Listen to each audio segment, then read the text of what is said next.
Clock hour. And then later on this hour, we will talk with, we'll play the conversation we had with Bill Self from yesterday. So we talked with Jerome Tang live on the air yesterday. He joined us in the first segment as we were breaking down the DeAndre Hopkins deal. So, of course, then we had to talk to Jerome Tang about DeAndre Hopkins. I mean, come on. Why wouldn't you? Well, Bill Self had a later time there at Media Day, and so he ended up stopping by our table at 2:05. And so we had a conversation with Bill Self before he went on stage and talked with the assembled media, and we'll play that conversation for you coming up later on this hour. We'll get his thoughts on DeAndre Hopkins because, of course, I mean, that was just the news of the day. But so the question we asked last week, or I should say the question Sterling asked last week, which was, who coaches longer at their current spot, Bill Self or Andy Reid? Well, I asked Bill Self that question. You or Andy Reid, who coaches longer at their current spot? You, Bill Self, or Andy Reid? And he gave it some thought. He paused for a little bit, and then he weighed in and gave us his answer. We'll play that coming up later on this hour. We'll find out if Bill Self thinks he will be coaching longer at KU or Andy Reid will be coaching longer with the Kansas City Chiefs. 913-912-4810 is the text line. 913-912-4810 text line to join us to be a part of the show today. We got Vikings and Rams coming up tonight, 7:15, a little pregame for you, 6:30 with Westwood One. And I think it's an interesting matchup that could relate to what the Chiefs might be able to do post-trade of DeAndre Hopkins, and we'll get into that as well. Tomorrow we've got Major League Baseball, the World Series getting underway, Yankees and Dodgers. I do appreciate the Major League Baseball waits a while for us to forget that they're still playing. That was kind of a sarcastic clap because hey, whenever your ratings are terrible. That's a Bronx cheer. There you go. Whenever your ratings are terrible, Jason, what you should do is wait and skip all the empty football nights and then start Friday when the football's all going to start. Yeah, it's not like people have high school football or anything going on. That too, exactly. Yeah, there's no college football on a Friday night. No. Or Saturday like that, or Saturday, nothing. Yeah, nothing like that at all. But yeah, so we wait. What was it, Saturday or Sunday, when finally the I think so. Yeah, the championship series were taken care of and won, and now we can get the World Series underway.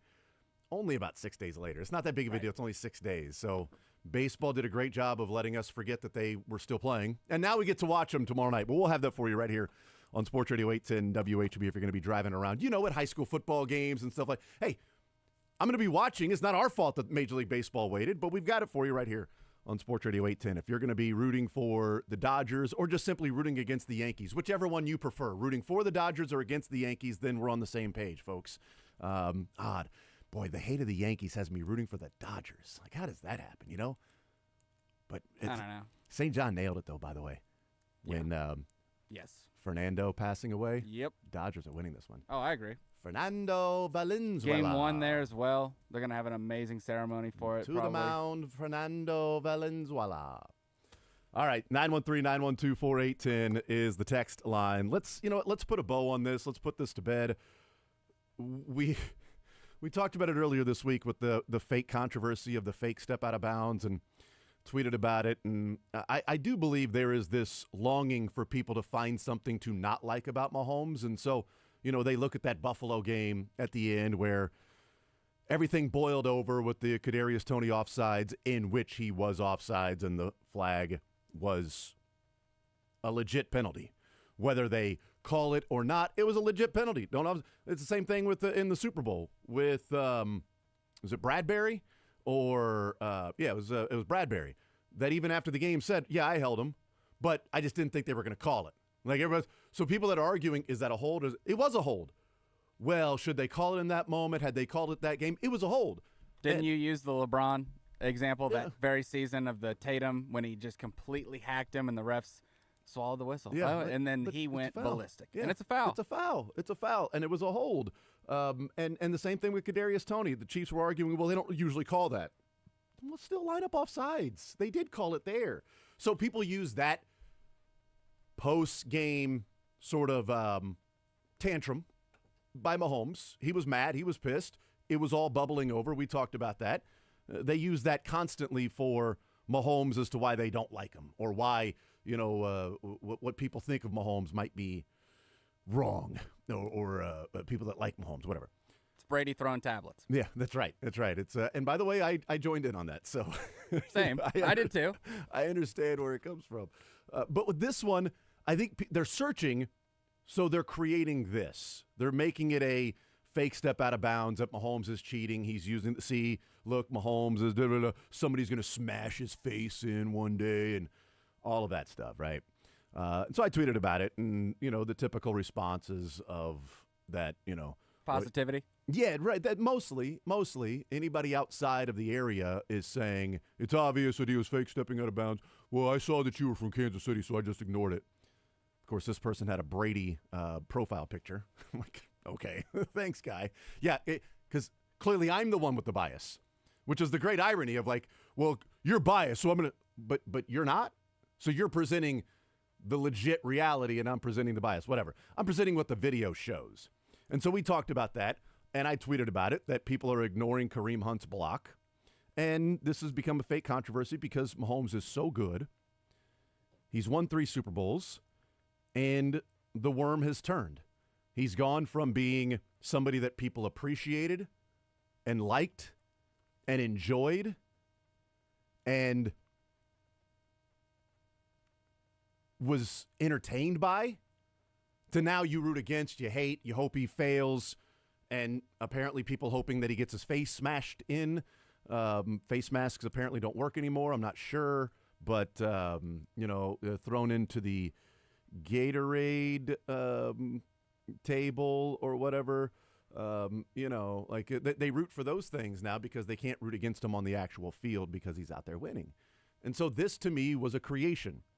And my point was, do I think quarterbacks can use that to their advantage? Do I think quarterbacks are overly protected on the sideline? Yeah, I do. I think if the quarterback is still in bounds, he should be treated like a running back. Dylan, you and I have talked about that before. And that includes Patrick Mahomes. If he's still in bounds, he should be treated like a running back. Josh Allen, in bounds, treated like a running back. If he's out of bounds, he should be treated like a running back, which if a running back's out of bounds and he's hit, it should be a late hit. It's what the out of bounds is for. Because once you get there, you let up, plus you can get injured over there. Other people can get injured over there. So all of those things can be true while also acknowledging this isn't really the play to use that as an example.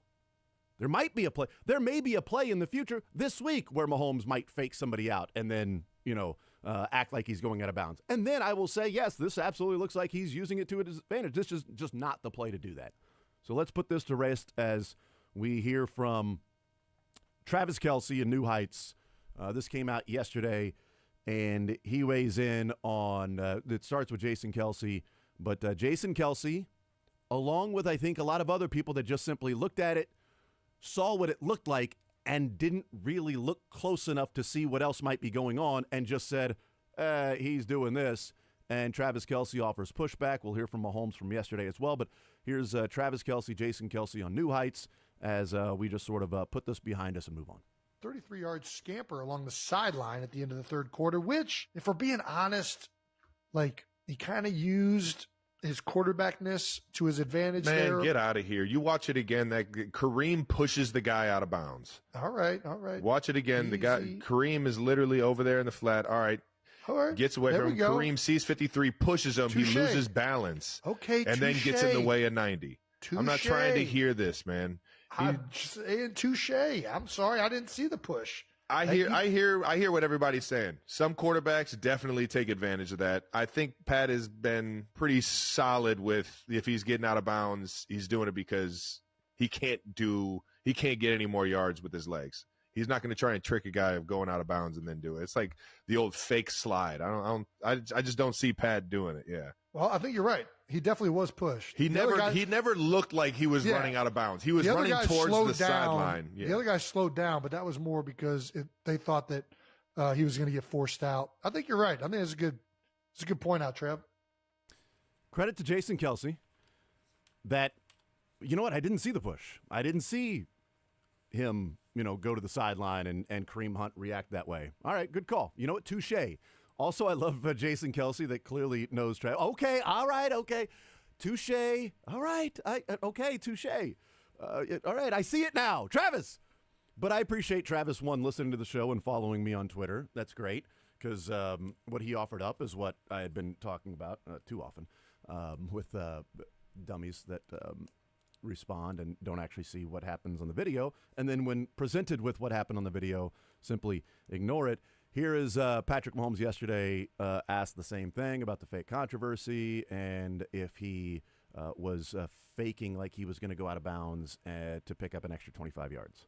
I didn't believe on that play right there I was really showing like I was going to go out of bounds. I don't want to ever put a defender in a bad spot. I mean, I know that we're all competing, so I'm going to, when I go out of bounds, I'm going to go out of bounds. I'm not going to try to fake a guy out by using like a loophole in the rules. At the time, I was going to cut back and get the first down. And then once I cut back, I was going to do one of those dives for the first down, but I cut back and realized I had a lane to run. So I went down the sideline, and then, I mean, I literally ran out of bounds on that exact play. So when I go out of bounds, I'm going to go out of bounds. And whenever I'm trying to get a first down, I'll get a first down. But I'm not trying to use a loophole or anything in the rules to try to cheat in any way. And if anybody's watched as many Patrick Mahomes reps as people around Kansas City have, and I think we've seen every single play that Patrick Mahomes has had in his career, we see that all the time. Like, he sees the first down marker, he'll cut back, he'll spin back to pick up the first down. And as soon as he picked up where the first down was, then he looked up to survey the field to see how he can pick up those extra yards. Because if he continued heading that way out of bounds, he would have come up 2 or 3 yards short. Well, 53 was going to meet him about 2 or 3 yards short. So you could see Mahomes assessing what's behind 53. And I would guess that if 90 or 91, who were also behind Kareem Hunt, were busting their butt a little bit more, Mahomes might have seen that there were 3 guys there, and I'm just going to have to step out of bounds here. But because there was a blank space between, well, it wasn't Kelsey. Sorry, that wasn't intended. Because there was space between 53 and then whoever was behind him, I believe he was going to cut back or spin back towards the inside and then, reach for the first down. But Kareem Hunt helped him do that, which also created the lane down the sideline. Okay, there you go. So I tweeted those things out, and the first response was, well, what do you think they would say anyway? They're not going to say that they did it. So, of course, people can't be helped. You can lead a horse to water, but you can't make him drink. It is just sort of typical, whether it's in our daily lives, politics, sports, you'll ignore what is their video evidence and create your own narrative because it doesn't fit what your team says. We'll take a timeout. We'll come back, continue rolling. We will get into what happens now with the Chiefs, with Jalen Watson done for essentially the year. A small percentage chance that maybe he could return, maybe late playoffs in the Super Bowl, but even with that caveat and qualifier, the next sentence from some reporters was, but it's not likely that happens.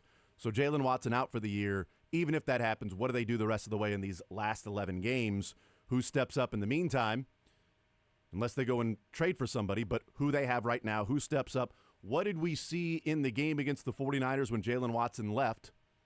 That could give us an indication of what they do moving forward. We'll talk about that. We'll continue rolling. Matt Lane comes up at 11 o'clock. We'll hear the conversation I had with Bill Self yesterday after the show. We'll play that today at about 10:45 or so. Chiefs press conferences at 11:45. Sports or Leisure, 1 o'clock. More's on next.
and hear him talk about his team, college basketball in general, with how his life has changed over the last couple of years with Tony Bennett walking away.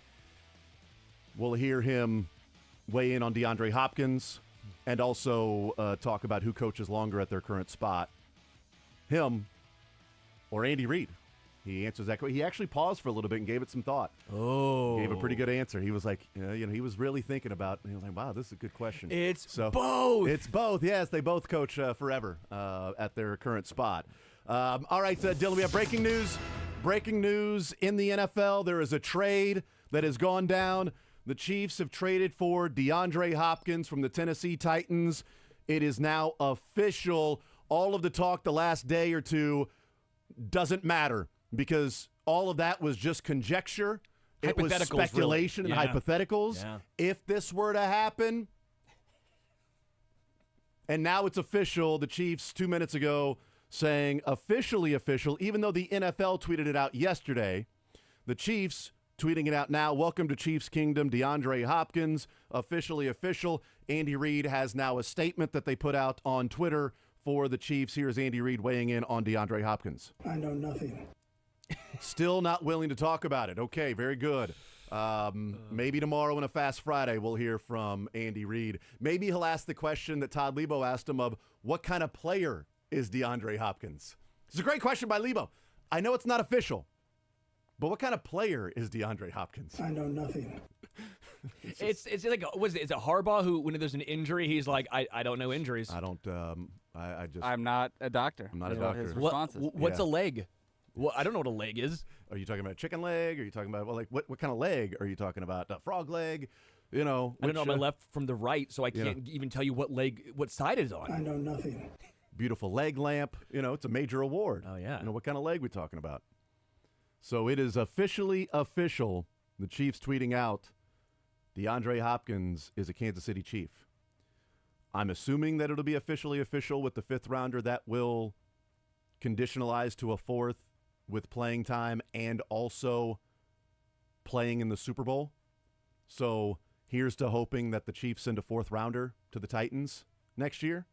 That would be awesome. That would be great. I would take that. And I would love for the Titans to take that fourth rounder right out of the Chiefs' hands in the 2025 draft, because that means DeAndre Hopkins would be playing in the Super Bowl for the Kansas City Chiefs. Good things have happened if it moves 100%. to a fourth. 100%. I do want to talk at some point today about what our expectations are for DeAndre Hopkins. We broke down like what he may have left, what he could mean to the Chiefs, but what are expectations? Like if we put a number on it, we'll do that at some point today. But I want to talk about cornerback 2.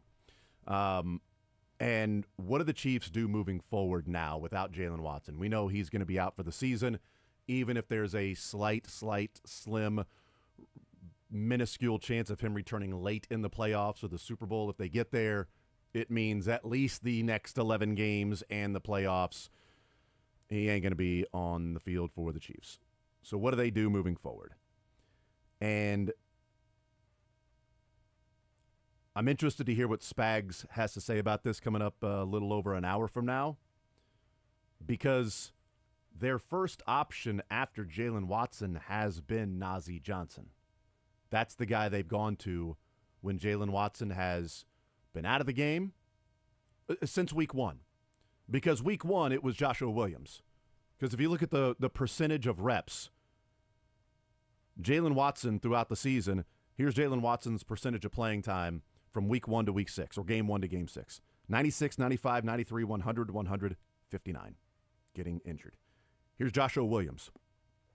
40, 9, 0, 0, 0, 19. Najee Johnson, 0.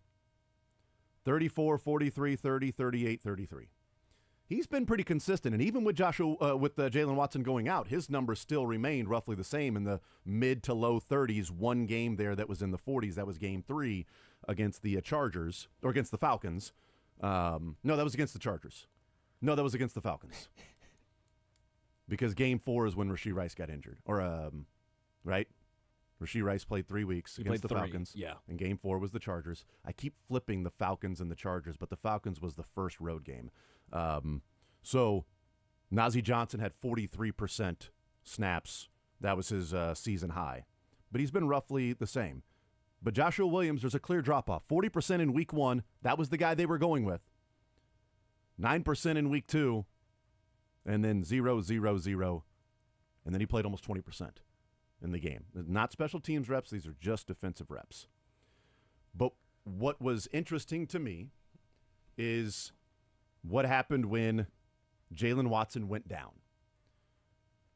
So 12 of the 21 snaps for Najee Johnson came with Jalen Watson out of the game, whether it's for the couple plays he missed with cramps or when he missed the rest of the game with the ankle injury. After the ankle injury, when Jalen Watson was done for the game, and now we know season, the first 7 snaps after the ankle injury, it was Najee Johnson. Included in that was a pass breakup, a tackle, a defensive holding on 3rd down, a deep pass on him, a tackle on Jordan Mason inside the 5-yard line to save a touchdown. Yeah. And that was it. It's the last play Najee Johnson played. His last 2 plays, the deep pass to Cowing, and then the very next play, he's the one that made the tackle on Jordan Mason at the 5-yard line to keep him from scoring. He didn't play again after that. Joshua Williams, 10 of his, whatever snaps that he played, I think he played like 12 in the game, 19%, but 10 of those snaps came when Najee Johnson was taken off the field. He played the next 10 plays, Jalen Williams, except for like a goal line quarterback sneak, which you don't need him in there for, right? Because San Francisco had their big formation in there. So Joshua Williams played when Najee Johnson was taken out of the game. So they pulled Najee Johnson. That was a benching. Yeah. That was a benching. Najee Johnson, 34, 43, 30, 38, 33, because after he got beat and then made the tackle on Jordan Mason, he was done. That would have been up in the 40s, I believe, if you add those 12 snaps from Joshua Williams to Najee Johnson. It jumps up to, 40-some-odd%. You'd say, okay, he took over for Jalen Watson being out. It's Najee that they slid in, which makes sense because he's been somebody that it's looked like that rotation has been McDuffie, Watson, Najee, and then Joshua Williams. Roland Wallace is an interesting one because he came on and his first play was the interception. No, not his first play. His first play was the interception to Jaden Hicks in the end zone, I should say. Because it was a Jaden Hicks interception, or not of the season, in the game. He played 1 snap in the this season before. Am I wrong? Because I thought I saw. Are you talking about in the 49ers game specifically? Mm-hmm. Yeah, he came on, and the first play he was on the field, at least in the second half, first play he was on the field was the interception on 3rd down and 6. He came on the field, and he had the interception. Now, if he played a play in the first half, I thought he did, but I could be completely wrong. I might be wrong. But I thought I saw him because I remember tweeting out, I go, wow, nice coverage by Christian Roland Wallace early in the game. Okay. So he came on and had that interception. The very next play he played, because he didn't play until they got down to 3rd and goal at the 6-yard line after Najee Johnson had been taken out of the game. The next play he was in on was the Jaden Hicks interception. So he played back-to-back plays. Yeah. A number of plays in between there. But then he played almost the rest of the game. When Roland Wallace, and this is what I found interesting, is when Najee Johnson was taken out of the game and Jalen Watson was out for the season, Roland Wallace then played the slot. And it was Joshua Williams and it was Trent McDuffie on the outside.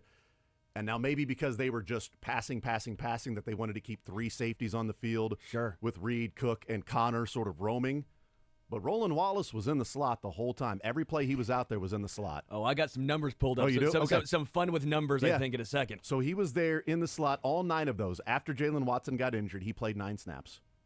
All 9 of those came in the slot, including the interception, because that was in the slot on Ronnie Bell. Yeah. So as they move forward, do they go back to Najee Johnson? Because that was their first choice. Do they go back to him? And Joshua Williams is there just in case? Was it a confidence thing? Was it we've seen Najee. This game is out of reach. We're up 28-12. Let's see Joshua in there. Let's see him go in there and play some defense. and be the second cornerback. Let's see what we have for him in a game-like situation. You know what? They're passing the ball. They've got 3 wide receivers out there and a tight end with Kittle. Let's move Shamari Connor to the middle or deep, and let's put Roland Wallace in the slot. And let's see what we have here, whereas possession 1, drive 1 for the Raiders on Sunday might be McDuffie and Najee Johnson and Shamari Connor out there playing. That's the question I would love to know. Was Najee Johnson pulled because of ineffectiveness and he wasn't doing what they wanted him to do? Or was it time to, let's see what Joshua Williams looks like here?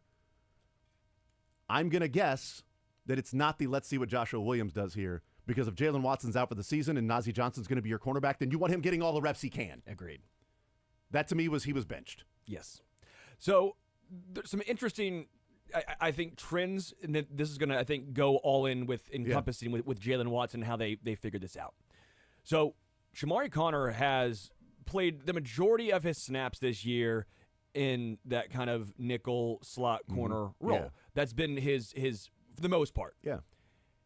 It's been going down from week 3 until against the 49ers, 25 snaps week 3 in the slot. This is just slot only. Yeah. 25 in the slot week 3, 18 week 4, 11 week 5, and then week 7 because of the bye was 10. So this also might be a Shamari Connor situation. Shamari's actually graded out pretty well overall on PFF, but I don't know if the Chiefs just aren't loving what they're seeing with him in the slot specifically. They like him in a different role. So that's something to keep in mind as well. Christian Roland Wallace is going to be a slot corner almost. Yeah. That's it. He's not he's not an outside corner. No. He's a slot guy. It was him and Nick Jones in training camp. Right. If we go back to this, then Shamari Connor won out. But Christian Roland Wallace, he was right there for that slot corner role. I think you'll see Christian Roland Wallace almost exclusively as the slot corner, him and Shamar just depending on how the defense lines up. So I think get used to seeing Christian Roland Wallace, in my opinion. Now, when it comes to the outside, I'm still going with Joshua Williams. I know Najee Johnson got that first crack, but we're also talking about the 49ers and not with Brandon Ayuk and Deebo Samuel. We're talking about Ronnie Bell, Cowlings, or whatever his name was. Cowing, Pearsall. I mean, I feel bad, but Najee kind of got cooked. Now, Najee Johnson and Joshua Williams are both very good special teamers as well, so that is that's at least a positive right there. But Williams, you saw do it last year. Joshua Williams last season graded out as the 36th best cornerback in the NFL, according to PFF. This year, he's been 159th. Not great. Now, is that a case of smaller sample size this season? Because he's not played a lot of snaps. He played 0 snaps in week 3, 4, and 5 on defense. So, didn't see the field on defense one time. So has he just regressed a whole bunch? Has he just had a small sample size this year? I don't know, but just for me, he played almost a full season last year. It was a half season, basically split wide with him and Jalen Watson, but he was the 36th highest graded cornerback. I want to see that guy out there. I think if this were me, throw Williams out there. If he struggles, then go to Najee. But I think Williams, as you're mentioning right there, that was a benching on Najee Johnson. The last time we saw somebody get benched in the middle of a game who was the starter previously has not returned to the starting lineup, and that was Kingsley. Yeah. Now, it doesn't mean that Najee Johnson has been surpassed and now Joshua Williams will be the starter, but there was something there that they saw that they were not getting from Najee Johnson because he was getting picked on. Correct. They threw the first down to Najee Johnson to Pearsall. He had him in the slot. It was a quick out to the top of the screen. It was a first down. He had the hold on Ronnie Bell on third down that would have brought up 4th down and 2 because it was the pass to George Kittle that was completed. He did have a play that was he knocked the ball away on a pass. It might have been to Kittle, might be to somebody else. I'm not sure. And then he had the deep pass to Cowling. That's all when Jalen Watson left the game. So is Joshua Williams the guy that's going to step in? Are they going to go back to the guy that they had clearly believed in more to this point? That's up to Steve Spagnuolo. We'll hear what he has to say coming up in the 11 o'clock hour, about 11:45 or so. Well, he's probably going to be around noon. Good morning, good afternoon. I'm not sure what time it is. We got the Raiders this way. I don't really have anything for you, but, just fire away. So that we'll hear from him. I don't know how much he'll weigh in on. I'd love to know that specific play on the deep pass to Cowing. If that was a miscommunication, should Najee Johnson have been there? Because Najee Johnson played one more play, and he made the touchdown-saving tackle on Jordan Mason at the 5-yard line. He's the one that tackled Jordan Mason. Got to leave with a good taste in your mouth. That's right. That's what it is. Now get out. It's like you don't fire the baseball manager after a losing streak. You let him get one more win, and then you can him. That always happens. I don't think that's ever happened, but that always happens. We'll take a timeout. We'll come back. We'll hear the conversation I had with Bill Self. We talked with him after the show was over yesterday. He was able to stop by. They had a later afternoon time for being at Big 12 Media Days. Did K-State earlier, so we got to talk to Jerome Tang in the first hour yesterday. But we'll play that conversation we had with Bill Self coming up next. As I asked him, who coaches longer, he or does he coach longer at KU? Is it Andy Reid at with the Chiefs? We'll hear that conversation coming up next.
basketball with the head coach of the Kansas Jayhawks, Bill Self, joining us here in the zone.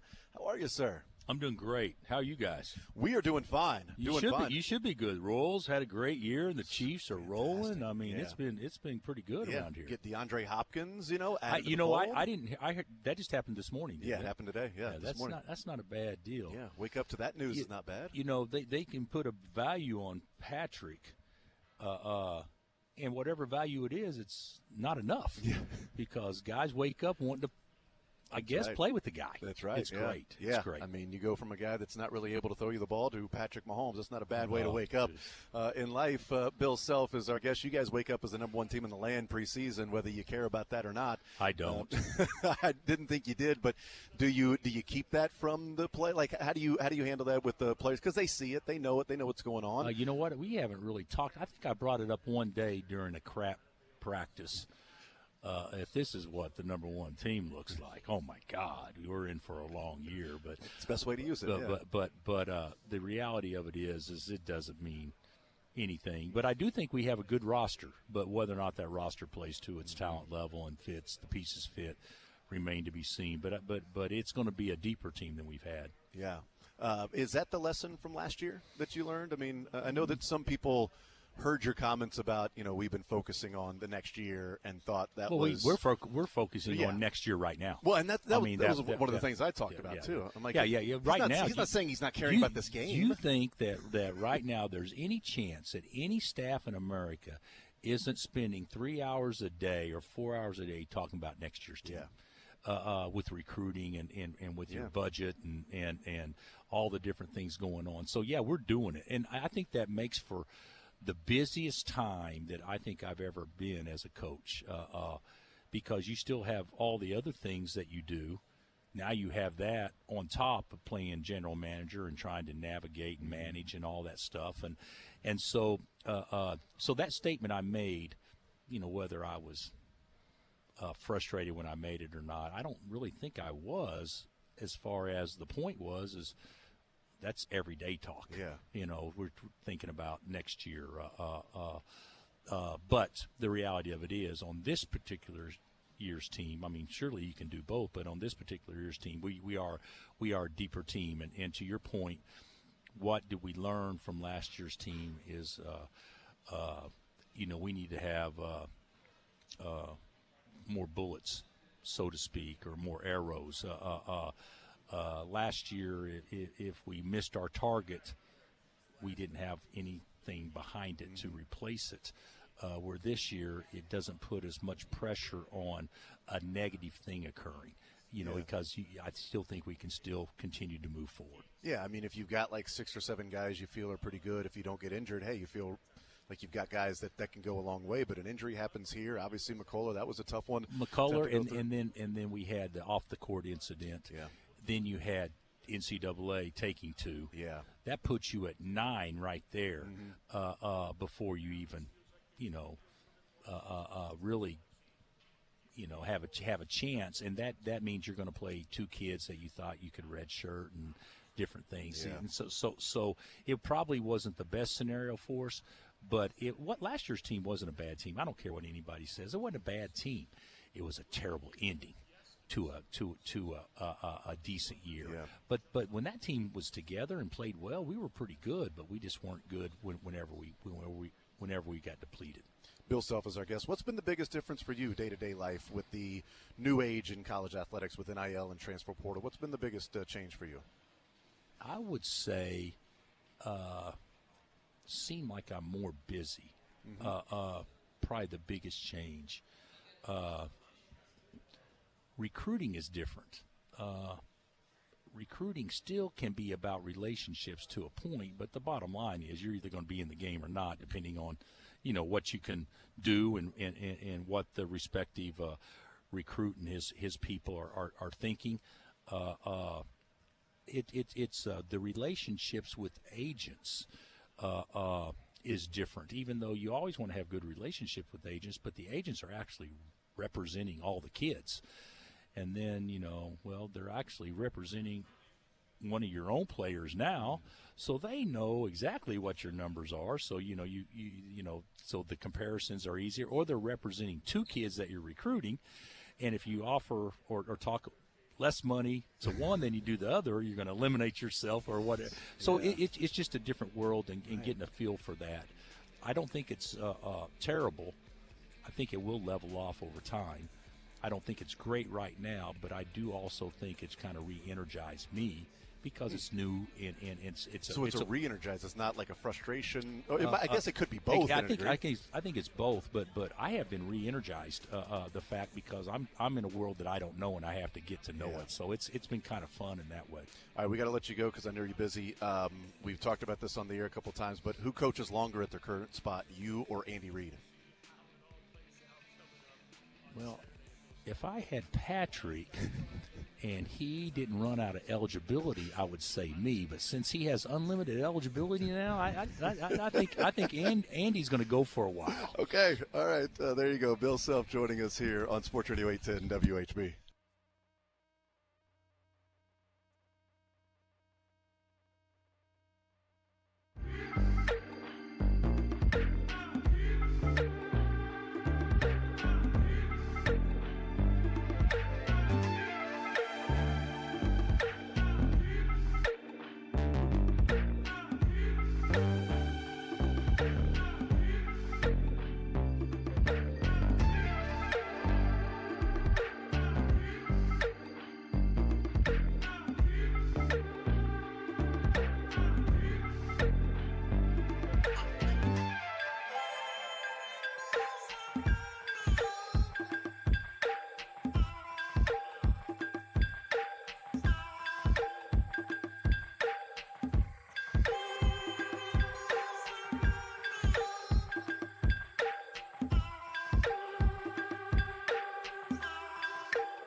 All right, we continue right here on Sports Radio 810 WHB. Can you hit the breaking news sounder? We have some more breaking news that came out while we were playing the Bill Self interview from yesterday. Being placed on IR for the Chiefs is wide receiver Sky Moore, who suffered a core muscle injury. The core being ability to catch the ball is a core value of being a wide receiver. No, I kid. But core muscle injury for Sky Moore. He's placed on the IR. And DeAndre Hopkins is officially official that he is a Kansas City Chief, tweeted out by the Kansas City Chiefs, making it official. And so Andy Reid may know something tomorrow. He knew nothing yesterday. We talk with Matt Lane, who knows plenty. KC Sports Network, KC Laboratory Podcast, joining us here in the zone. Matt, welcome into the show. How are you, sir? I'm doing pretty good. Thanks for having me on. We've got quite the eventful couple days here. No doubt, no doubt. Your thought. We'll get into DeAndre Hopkins, but your thoughts, Sure. Sky Moore going on the IR with a core muscle injury. We didn't hear anything about it after the game, if there was anything there. I don't think the Chiefs are faking an injury just to put somebody on IR. But I know nothing. Andy, what do you think about Sky Moore going on IR? I know nothing. Okay, very good. Rick, you'd have to ask Rick about that. Rick handles those things. We'll get that to you eventually. But Sky Moore on the IR, what do you make of that?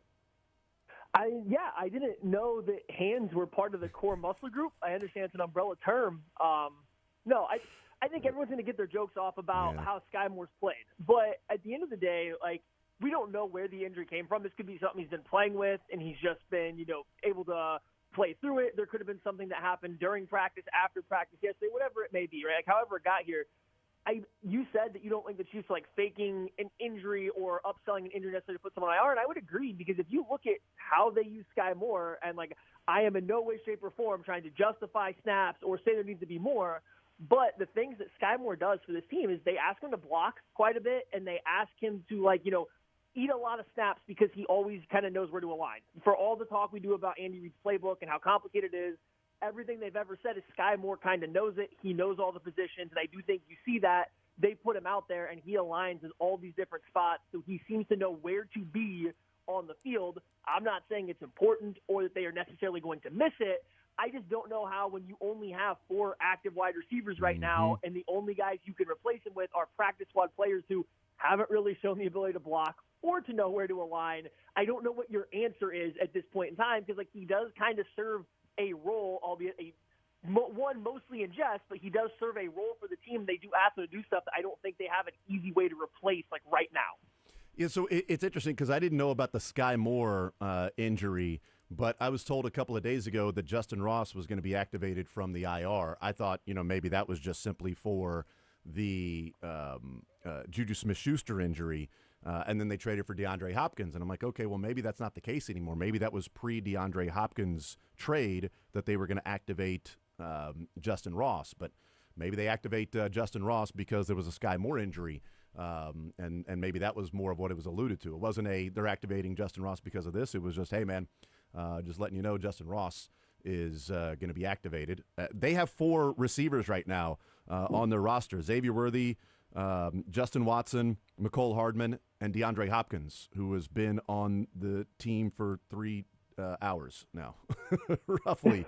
Right. Those are the players that they have right now that are sort of that would be active this weekend with Sky Moore going down and Juju Smith-Schuster not playing. So yeah, they would have to call somebody up, who would you want them to call up? If it's Ross or not, maybe it's Nico Remigio, maybe it's Montrell Washington, maybe it is Justin Ross. Do you have a preference on who would be that fifth wide receiver to play this weekend?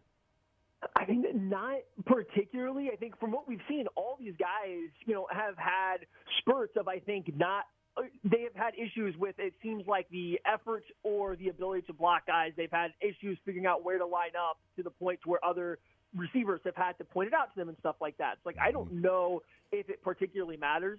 I understand the concept for the particular iteration of this Chiefs team, the way it sits right now, bringing up a Justin Ross. He gives you another guy you could put on the outside, which allows Worthy and McCole, and at the time, Sky Moore, to play a little bit more in the slot. And so now without Sky Moore, you're probably just picking whichever wide receiver that they think has the best grasp over the entire playbook that they can use in the most places, because Nuke's probably not going to play all the reps. Xavier Worthy's been playing a lot more snaps, each week after week, because they kind of have to, but it's like he's not a guy that you want playing 80% of the wide receiver snaps right now. That's obviously not McCole. So whoever you feel is the most capable of coming in this week and playing the majority of the snaps or the most snaps they can at all these different positions is kind of what they're going to have to go for. Visiting with Matt Lane, KC Sports Network, KC Laboratory Podcast. Yeah, it seems like the issue with Justin Ross has been that, they like his talent. They just don't trust that he's going to be in the spot he's supposed to be, even lining up in the spot he's supposed to be. And we saw that in some preseason games, too, where he was going to the wrong side and he had to be pointed out the other way. And it's like, man, this is multiple years for you, dude. That can't be happening if you've got that talent. Like, be where you're supposed to be. But we'll find out what happens with that. Let's get into DeAndre Hopkins. That trade comes down yesterday, early morning, made official by the Kansas City Chiefs about 10:30 or so. Finally, after yesterday not weighing in on that, Veach was handling all that with Andy Reid. But your reaction from the trade? We wake up yesterday morning, and what's Matt Lane's reaction when he sees the news that DeAndre Hopkins is a Kansas City Chief? Yeah, it was good. I was glad the Chiefs went out and made an adult decision here. They went out and they took a pretty big swing at a wide receiver, and I understand the draft capital and the money that they're having to pay him isn't that big, right? This is a lesser trade than they sent for a Kadarius Toney a couple years back, but it was still it's a big swing. DeAndre Hopkins, even this version of the player, is still them going out and trying to get a starting caliber wide receiver for a team that needs one. So I like that they just went out and they bit the bullet. They make a play for a guy that doesn't know the system, that Andy Reid hasn't coached before, and they spent a little bit of capital to go do so because they need it. That was the initial reaction. Okay, I like this. This is a big boy move. This is a move that a team that knows that they are trying to compete for a Super Bowl right now makes, and they're not so much worried about, is this the perfect way to build the team over the next 3 to 4 years, like they often think about that. So I thought it was good from that perspective at the very least. Yeah, I liked it. I like the trade compensation of it because, everybody around Kansas City and certainly the Chiefs are hoping they send a fourth rounder to Tennessee because that fifth rounder conditionalizes to a fourth with playing time, but also Hopkins has to play in the Super Bowl. So please let that be a fourth-round pick. If it's a fourth-round pick, who cares? It means this team got to yet another Super Bowl with DeAndre Hopkins playing in it. You did the film review, so you can go to whether that be YouTube or you can go find it at KCSN, Matt Lane, and the film review and film breakdown of DeAndre Hopkins. What did you see from DeAndre Hopkins, and what kind of impact do you think he can make for this team? Yeah, and so this is the hardest part of DeAndre Hopkins. I think as Chiefs fans, how this plays out is we remember the very brief, small budding rivalry of the Houston Texans and the Chiefs back, right as Patrick Holmes was taking over. And DeAndre Hopkins was at his absolute prime then, the best, arguably the best wide receiver in the NFL, and he played like it all the time. Then he kind of goes to the NFC, so as Chiefs fans, we don't see him as often. There's some suspensions, some injuries. He makes his way back to the Titans. Now he's a 32-year-old guy, so he's not the same person that the name value, I think, brings. But if you go back and watch, and it's a little bit more prevalent last year, but I think he was starting to ramp up this year. He was getting used to playing with the knee injury that he was dealing with in the offseason.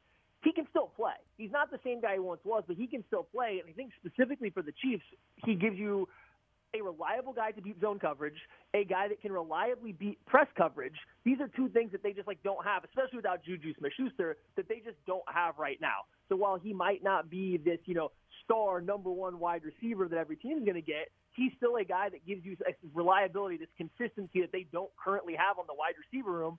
I would even make the argument that I don't think you're getting that Saints game worth out of Juju Smith-Schuster consistently week in and week out, right? So he is the guy that's going to provide that level play once he gets used to the system, and I think that's big. And so it'll be up to the Chiefs, Andy Reid, Patrick Mahomes, to, I think, rewire their brain to maximize what he does, because some of his skill set maybe don't mesh perfectly with the type of wide receiver or the type of offense that we've traditionally seen in Kansas City. But I do think in these high-leverage situations, he gives you that reliable target that you really haven't had since Tyreek Hill. But even with Hopkins, even at this age, there's a different level of reliability in terms of his ability to catch a football. Can you elaborate a little bit more on rewiring the brain for the Chiefs to match the skill set of what DeAndre Hopkins brings to the table? What is it about DeAndre Hopkins that the Chiefs would need to sort of match what he does? Yeah, for sure. So DeAndre Hopkins has always been a guy, I think it's overblown how little he separates. I think it's kind of like a trope to say he's not a big separator, and I don't know if I agree with that necessarily, but he doesn't create massive separation. His version of being open is a lot more one step, but then he has a crazy catch radius, and he's super strong. So while he might not look wide open, in his mind he probably is. In reality, he probably is because of how big he is. So now as he's gotten a little bit older, some of that separation's even less. So he's tightly covered a lot. If you look at like the next-gen stats the NFL puts out over the past 2 years, like his tight window throw percentage, like his targets into tight windows on his routes is like 24% over the last 2 years. Patrick Mahomes is currently throwing into tight windows at a 7% rate, which is the lowest in the NFL. The Chiefs and Mahomes just don't generally throw the ball to guys that are well covered. You kind of got to rewire your brain with a guy like Hopkins, because even when he is quote-unquote tightly covered, he's not always. Or if he is, he can still make a play on that football. So if you are going to have this guy on your team, you are going to have to throw the ball sometimes into what looks like good coverage. You're going to have to throw the ball into tight windows, because that's where he does, a lot of his work. That's where he's arguably at his best. And so now at 32 years old, I believe he is, if you want to press anyone vertically with him, if he's going to have any threat vertically, you are going to have to throw him some 50-50 jump balls. You are going to have to throw him some back shoulder throws. But once you make a defense respect that vertical route tree, now all of a sudden you open it up to his out routes, his slants, his in breakers, which is where he's going to be at his best. You just got to make a defense actually feel like you're going to throw some of those contested catches downfield so that he can really start to work on his excellent route running. So it's just something that Mahomes hasn't done. People like to bring up Tyreek Hill making some plays at the catch point, and I agree that he absolutely did. But you go back and think about them, they were Tyreek Hill tracking the ball over a shoulder into traffic, or they were Tyreek Hill coming back to a ball slightly underthrown to make a play. They weren't throwing back shoulder jump balls to Tyreek Hill. They weren't throwing the ball specifically the idea that it's going to be a 50-50 situation. They're going to have to do that with Hopkins a little bit, or you're going to leave a lot of meat on the bone for, I think, what he can do still at this age in the NFL. It's really interesting because, when the Chiefs got Josh Gordon, and, the thought around it was, okay, now there's a big-bodied guy that Mahomes could throw some jump balls, can throw some back shoulder throws to, and they just simply didn't do it. And then, they draft Rashee Rice, and it's like, okay, this guy was one of the best at jump balls and the win percentage and back shoulder throws and contested catches. And now Mahomes can, throw to a guy that, hey, just throw some 50-50 balls up there because he's so good at that, or contested catches or back shoulder throws. But we haven't really seen that. It doesn't really seem to be something that Mahomes likes to do. Like Aaron Rodgers lives off of back shoulder throws to Devontae Adams. Just made a living just destroying teams on those. Mahomes doesn't really like to do that, even if he has players with that particular skill set. And so I wonder, Matt, I would hope that Mahomes would do that more, because obviously it's something that DeAndre Hopkins is really good at, and even the Titans and Will Levis were, doing that from time to time. But with DeAndre Hopkins' skill set and what he brings to the table, as opposed to, say, even like Xavier Worthy, okay, if we just run this guy deep, he can make an impact by either catching the ball or attracting attention. If we're talking about a guy who's a skilled route runner, a guy who understands the spacing and zone and how to get open there and how to sort of find the weaker spot, how long then should we expect DeAndre Hopkins to get up to speed to be an impact player with this offense, when it's more his skill set, route running, being open even a little bit is being open, and understanding the overall offensive scheme, which seems a little more difficult than just, hey, man, this guy's going to run deep, he's fast, and he offers that element? So It does sound like, from talking to people that know DeAndre Hopkins and stuff, that he's another one of those guys that's kind of like a Travis Kelce, and I would even say Juju Smith-Schuster a little bit, where they just kind of understand what defenses are doing when they're running down the field. They understand spacing, they understand what's trying to go on, and I think I would even separate him from Juju, who I think is good for a zone, but there's a different level of Travis Kelce of understanding what's going on a defense. It sounds like DeAndre Hopkins is in a similar boat, that he really understands, he wants to. So while there will be a learning curve of learning what the Chiefs and Mahomes want him to do against certain coverages, I do think that he is adept at doing that. So whether or not he knows, let's say, the exact way Patrick Mahomes wants him to react, he is good enough at seeing this is what's happening, this is where there's going to be open space, let me go get in that space.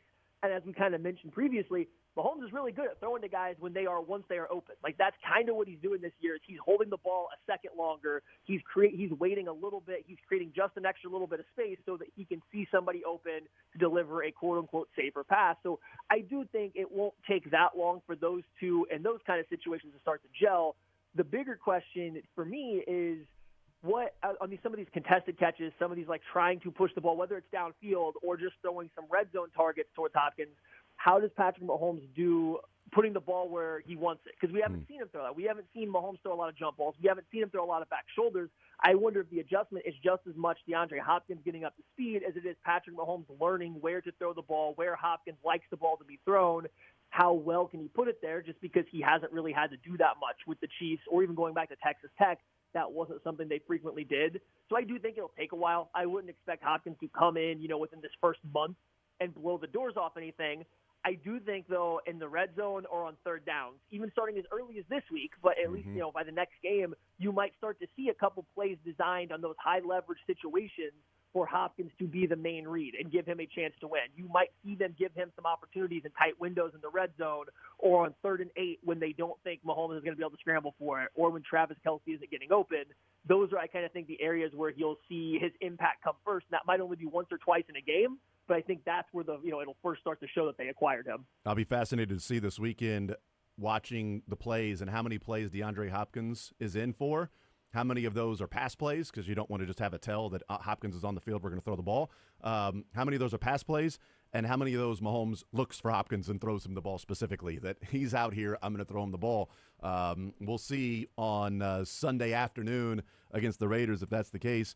Last one for you on DeAndre Hopkins. Do you have a number in mind of yards, if he's healthy the rest of the year, yards for DeAndre Hopkins? If he were to average what would be 1,000 yards, so that'd be a little less than 60 yards per game to get 1,000 yards over the course of the season.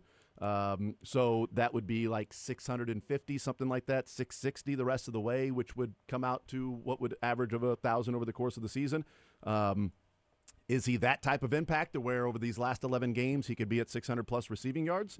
Or do you temper enthusiasm? What number would you put it at of what you would think would be a reasonable expectation of DeAndre Hopkins the rest of the way? Yeah, that's a good question. Last year he went over 1,000 yards, and he had averaged just over 60 yards per game. It was on a lot of targets. It wasn't the most efficient, efficient performance ever, but he did it because he was a volume target for them. And I do expect down the stretch for the Chiefs, I do think he'll become their volume target guy. I think that's the thing that they're missing right now is Kelce isn't a volume target guy at this point in his career. Or at least that's not how they're using him. Worthy definitely isn't a volume target guy as a rookie. McCole obviously not. Juju can't hold up to that. They need someone to eat up targets in a big chunk. And so I'm not saying he's going to go out there and hit 100 targets or whatever, be on that kind of pace, but he might get a fair bit of opportunities the last half of the half that he's with the Chiefs here. So yeah, I could see him getting near that 60 yards per game range. It's a matter of how slow it starts. I don't think the whole time it'll be there. I would say maybe the last month of the regular season he gets close to those 60 yards per game number. But until then, it'll be a slow ramp up. You might only have a couple games where he only gets 1 or 2 catches. I just would expect him to come in a high leverage situation. So overall, no, he won't hit that pace, but I think he will end the regular season strong, looking like that kind of guy going into the playoffs. They've got 11 games to get him ramped up and up to speed. They got 11 games to get him going, because what matters is after that Broncos game, in Week 18. Then it's go time for this team and what they're trying to accomplish. Talking with Matt Lane, KCSN, KC Sports Network. You also did a breakdown on Leo Chanel there at KCSN and that Swiss Army knife. What is it about what Leo Chanel has become with Steve Spagnuolo that's made him so effective? Because, I mean, the man was in coverage down the sideline and got a pass defensed and was spying Lamar Jackson, like also a guy that can rush the passer, or the fullback down the line. I mean, he's doing all these different types of things. Like, what is it about Leo Chanel and his skill set that Steve Spagnuolo saw in him that now he's become this sort of, Swiss Army knife for the Chiefs defense? The biggest thing to me is beyond even just what Leo Chanel's changed.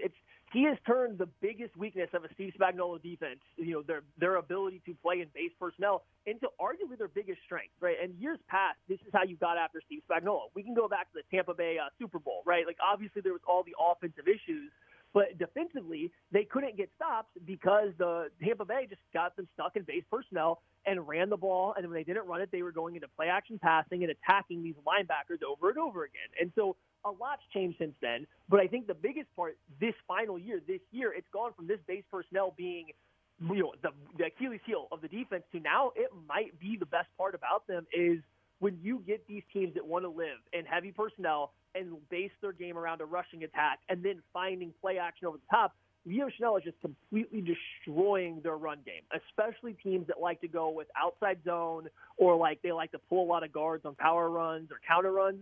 That allows him to play downhill a little bit more. And when he gets to come downhill and catch linemen a little bit more flat on their heels or trying to move laterally rather than coming straight at him, he is just blowing plays up left and right. They have to find him because he moves around the formation. They have to make sure they account for him with an offensive lineman. You can't even block him with George Kittle, who's still one of the best blocking tight ends in the NFL. That's a winning matchup for the defense. So you have to account for him with the lineman, and even then, he can still win. So it's just he's making it really hard for opposing offenses to stick to their game plan when they want to run the ball against these Chiefs-based personnel. And then you look back at last year and you go, oh, well, that's okay. We'll just get into this heavy personnel and then we'll throw the ball because he can't cover. And we also don't love their other linebackers in coverage. So now all of a sudden our athletes, our tight ends and our tight end too are going to be better than those guys. We've kind of seen it this year. Leo Chanel's gotten a lot better in coverage. Not only is he doing a better job getting out to the flats quickly and making tackles in the open field, he got pushed vertically down the field by Kyle Juszczyk, and Juszczyk isn't the most dynamic receiver, but we have seen him win on that route many a times in the NFL. We have seen the 49ers get him loose to make these big dynamic plays, and here's this 250-pound linebacker that is absolutely destroying your run game on the regular, all of a sudden flips his hips and runs with them down the sideline to record the pass breakup. There's just not really a weakness to the Chiefs' base personnel defensive package right now, and a lot of it's based around what Leo Chanel has been able to do there in the front seven. Matt Lane, KCSN, quick one for you. What do you think happens on Sunday, and if a score in mind for us? Yeah, I think the Raiders messed up last year by talking a little bit too much after that Christmas game. I think the Chiefs kind of, not sleepwalk, but they take the regular season as what it is. It's the regular season. It matters less. I think they're going to be a little amped up for this game. I think the Raiders' injuries also don't help. And then you look at their depth chart, and there's a big talent disparity. I think this might be one of those games where the Chiefs just kind of get out to an early lead, shorten the game up. I think they dominate on the trenches on both sides, just being, again, a little pissed off from what happened last year during the Christmas game, the puppet stuff and all that. So I get the Chiefs winning this one pretty big, 31-16, and it's just kind of them trying to get out of the second half just because they know the game's over. Get out healthy after you get a big lead on the Raiders on Sunday. Matt Lane, KCSN.substack.com, the KC Laboratory Podcast. Great stuff as always, Matt. Appreciate it, brother. Enjoy the football, and we'll catch up in a couple of weeks. Awesome. Thank you. Go Chiefs. Absolutely. There's Matt Lane. They get ready for the Raiders this weekend. 31-16, Matt has it. My score is going to be close to that. Not 31-16, but it's going to be roughly similar. I think the same thing. I think the Chiefs are going to dominate at the line of scrimmage, and they'll be running on the Raiders. They'll be throwing on the Raiders, and this will be one where they won't take the regular season for granted in this particular game. I think they'll be ready to go. I was looking at this, by the way. Do you know the list of linebackers? And I'm kind of cheating a little bit by including the edge rushers, but the list of linebackers in the last 5 to 6 years that have come out of Wisconsin.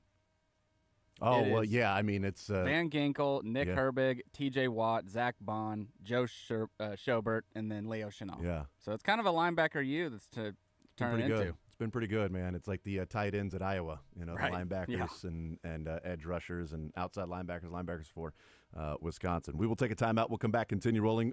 We'll get a segment here to talk a little more Chiefs, and then we will hear from Dave Tobe, Steve Spagnuolo, Matt Nagy, Chris Jones, and whoever else is going to be at the podium today. We continue rolling on this Thursday edition of The Zone at Sports Radio 810 WHB.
All right, we continue right here on Sports Radio 810 WHB. Jason Anderson with you, Sterling Holmes, Dylan Michaels, heading up until 2 o'clock.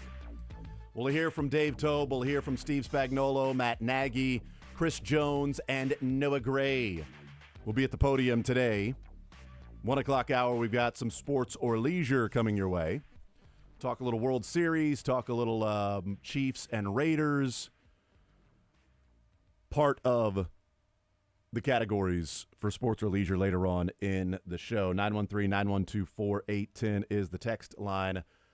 I'm rooting for the Vikings tonight because I would like the Rams to be 2-5. And the reason I'd like the Rams to be 2-5, by the way, if you did not hear the news from the Chiefs, Sky Moore has been placed on the IR with a core muscle injury. So I had my joke about the core muscle being ability to a core part of wide receiver is catching the ball, so that is injured, that core part of being a receiver. Matt Lane's joke was I didn't realize your hands were part of the core muscle. So I think there's a lot of jokes like that. Is it my turn? Yes, what's yours? I feel for Sky Moore. Yeah, I hope know. he gets healthy. I know, yeah, that's the – and we both said that. Like, I know people will joke, but it sucks with an injury. I don't think the Chiefs are faking an injury. I don't think they are. I don't know how you fake a core muscle injury. Well, you put him on IR because the stomach hurts. Yeah. He's got a core muscle injury. You got to go on IR, buddy. Sorry. So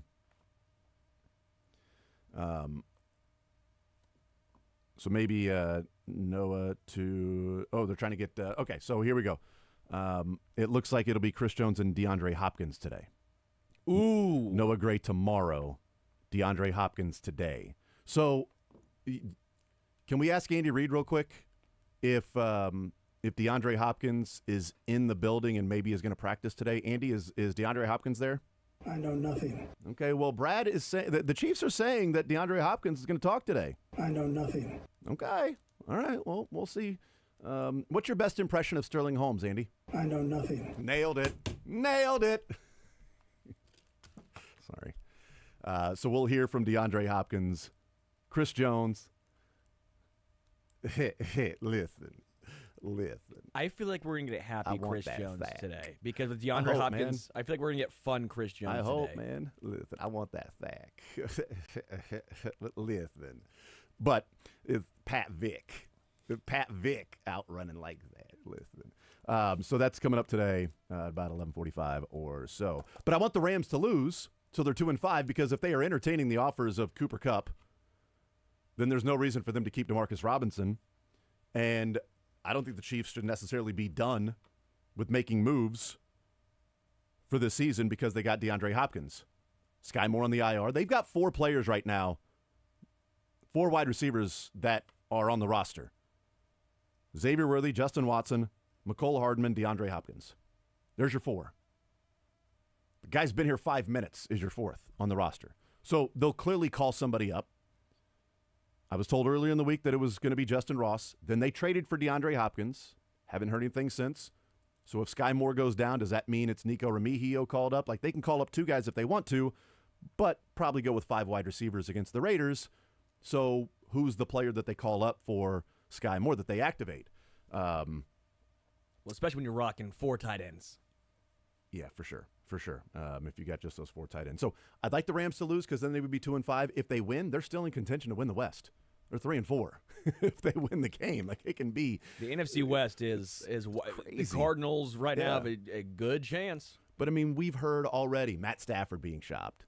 Cooper Kupp, the Chiefs and the Rams were talking about Cooper Kupp. And maybe they're saying, yeah, Cooper Kupp's available for blown away if we don't have to pay a dime of that contract. Yeah, you pick up the entire contract, give us a second or first rounder. Yeah, we'll trade you Cooper Kupp. But there's no reason for them to hold on to DeMarcus Robinson if the Rams lose and they're 2-5. You'd owe the guy a little over $1 million the rest of the way for his base salary, DeMarcus Robinson, and he's a free agent at the end of the year. The Chiefs have a 7th rounder, and they should have 2 comp pick 7th rounders. Throw one the Rams' way for DeMarcus Robinson, one of your 7th round picks. There you go, DeMarcus Robinson for a 7th rounder. Why would the Rams turn that down? If you're out of it this year, you get an extra 7th rounder for a guy that's going to walk anyway, and with Cooper Kupp and Puka Nacua coming back, expecting that to happen tonight. And Tutu Atwell. Like, they have Tutu some Atwell. guys. Higbee's when coming they're- back. Yeah. And again, it all depends on if they win tonight or not. I think you're Yeah. right. I think that is a huge, and this feels like a trap game Yeah. for the Vikings. We'll see. We'll take a timeout. We'll come back, and we will hear from Dave Tobe, Steve Spagnuolo, Matt Nagy, Chris Jones, and DeAndre Hopkins next.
Nagy, Chris Jones, and DeAndre Hopkins.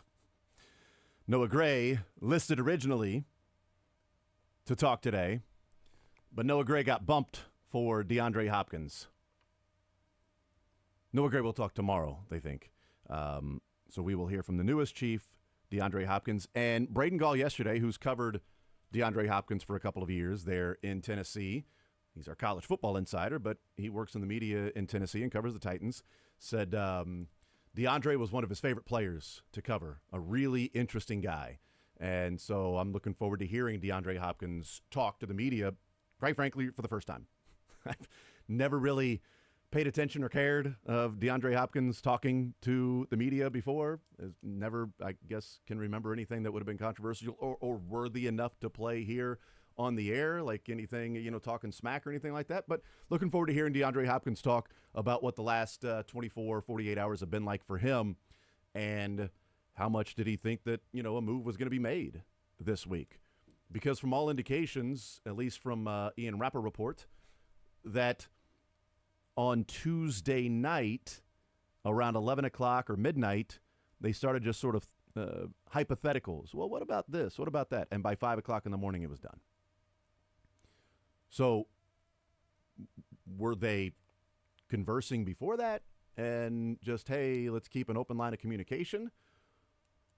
Maybe the Sky Moore injury. We were talking about Juju, but maybe Sky Moore's core muscle injury and going on IR could have been also an impetus of, hey, we've got to get somebody else in here now because we're not going to move forward with Nico, Montrell Washington, and Justin Ross on our team as our bottom three wide receivers, or our next three after Worthy, Watson, and Hardman. To then have Ross, Nico, and Montrell Washington. We need somebody else in here because Sky's out and Juju's going to be out. So let's figure something. So maybe it was both, or maybe it was all encompassing. But as of Tuesday night, they're throwing some hypotheticals around, and then Wednesday morning at 5 o'clock in the morning, it's done. So pulling an all-nighter there, Brett Veach and Rand Carthen for the Tennessee Titans. But I don't know how much did DeAndre Hopkins know or think that he was going to be moved, going to be traded, and how much was there a respect to DeAndre that they would trade him to a place that he would be okay going. Well, what I find interesting, and this is a larger conversation, but when you sign with the Titans or when you sign with these teams, like Calvin Ridley was complaining, DeAndre Hopkins, I don't know if he really complained. You knew what you were doing when you signed that contract. Mm-hmm. Yeah. Here's Andy Reid. Just real quick injury update. Obviously we've put Sky down. Sky's came in yesterday with a core muscle injury. We had him evaluated, and he's going to need that fixed. So he will be put down there, so on IR. And then as far as Juju and Mike Danigo, both are making progress and so on and so forth there. So. And then DeAndre Hopkins, just take a few questions on that, but we're excited to have him here and join in with that receiving core. And again, he's been a proven player, and he'll work in those spots. That Juju and Rashid did. So. Andy, obviously he's been a good player over the years, but other than that, is there something specifically that he does well that you feel like you guys have maybe been lacking? Well, I think not necessarily lacking, but I think he's a good, he's a veteran player, seen just about everything over 12 years. So, and he's a good space player. So he's very good understanding how to work in space. At the same time, he's a tough matchup because of his size, arm length, big body that knows how to kind of play that low post area very well. How about a timetable for him playing? Well, it could be this weekend.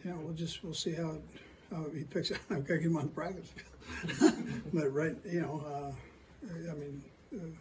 why wait, right? If he can handle it without putting him in a bad position. And related to that, I think Justin Reed used the term that he has a master's class in football, or that his knowledge is deep and he'll pick up things fast. How much are you already aware of that, and what will that mean in this process? Yeah, he's a smart guy, and he understands football likewise. And Justin knows him probably better than anybody. Just haven't been with him for those years. So that's exciting. I mean, that's a good thing. We've got a lot in right now, and we're just trying to get him acclimated with meetings here, and we'll see how things go at practice. But you can tell he's a very focused guy, and he's intelligent. So, reasonably speaking, how many additional hours would it be for Hopkins this week? A shorter menu. How does that process work? Well, you start kind of from the bottom of just the snap count part of it, and work your way up through. But he's seen enough. You know, he's been around it long enough to where it's more a dialect than a language. So, yeah, that he has to learn. Well, the last two we're going to Adam and Sam be done. Andy, are you done at wide receiver? I mean, the deadline's still a couple weeks away. Do you guys have anything else going there? Only if you want to jump in, take a few reps. Sam? And he does some stuff that maybe isn't what you guys currently have on the roster as far as playing in traffic. I just wonder, is that something that you guys need to adjust to fit his skill set, or do you want him to more adjust to what you guys are already doing well? No, listen, we do this with all players. We try to utilize their strengths and work them in to what we do.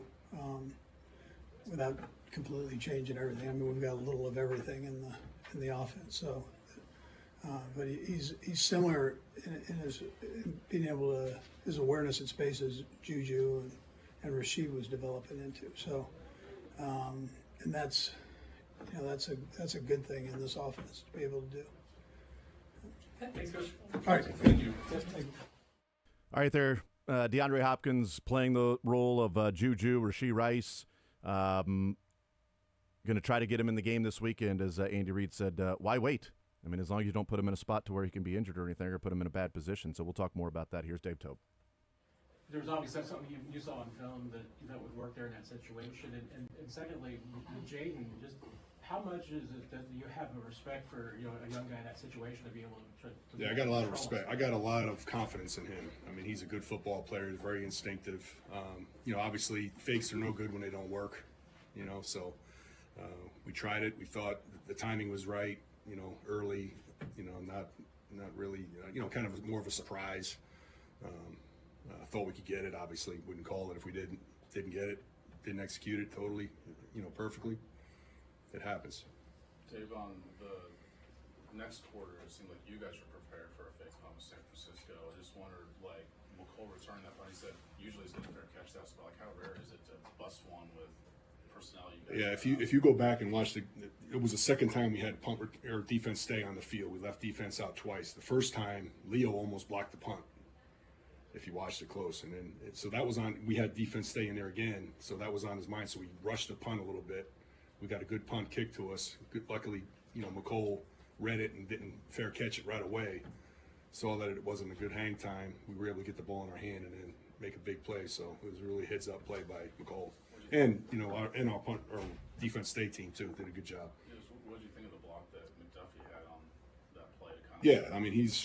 Those guys, I had all those guys before, so when they get out there on that play, they have a chance to make a play on special teams. He takes it really serious and like just the other day, he stuck his head in my head. Hey, you see my knockdown? I said, yeah, I saw it. But it's awesome. I mean, all those guys, Turk and everybody out there, Bolton, every one of them is working real hard to get blocks, and that's why that play worked. You got defensive guys that are starting that are playing their butt off for you on special teams. So that's what we got going right now. Coach, ahead of last game, Josh Williams had been only playing special teams. That can be tough for a player sometimes. How did you see him attack that? Yeah, he was a four-phase player for us. Obviously before the injury. Now, we have to see what's going to happen here. We don't really know exactly. So as a coach, I have to hedge my bets, like who's going to be in, who's not going to be in. So it's going to be Nazi, him. We don't really know who's going to get the majority of reps. So we'll play it out as the game goes on and see who's getting most, and we'll have to pull the other guy back on some special teams. So, other guy, obviously Taylor is going to be moved up. He's moved up. He'll be active. He's going to play. So we're expecting him to, step in and play some special teams roles for us. Back to the McColl punt return. Is there a rule of thumb, fair catch or not? Do you? Yeah, it's a hang time. I mean, it's a thing. It's getting reps in practice, seeing if the ball's hung up there and it's for a long time, and you're checking the coverage, and the coverage is coming. Guys are coming off blocks and they're coming free. You make the fair catch. But if the ball's coming down and they're blocked up, and you're open, and the timing of it, you don't want a fair catch. You want to return it. So that's just part of the learning curve of a punt return. Of a good punt returner can figure that out. And the fact that he's been doing it for a while. Yeah. He trusts. The punt returner. I've said this a lot of times. The punt returner is besides a quarterback, is probably the hardest thing to do, in my opinion. On the football field, it's hard. You got guys coming down on you. You got to make a lot of quick decisions. You got to catch the ball, and then it's tough. So I have a lot of trust in him. He has a great experience, and he's gotten better and better. He's really taken it serious this year. I mean, because that's a big part of his role right now, is being that guy. What have you learned about Chris Wallace as far as working? He's just a solid player. A rookie, that kind of unsung hero kind of guy. He's a lot like Hicks. I have a lot of trust in him. He does a lot of important things for us. Singled up gunner. A solid player a rookie, that kind of unsung hero kind of guy. He's a lot like Hicks. I have a lot of trust in him. He does a lot of important things for us. Singled up gunners, as a corner, he singles up guys and runs with them, and great effort. He's a smart, instinctive football player that's really stepped up for us. Our young guys are doing a great job. A couple more. All good? All good. Thank you. See you later.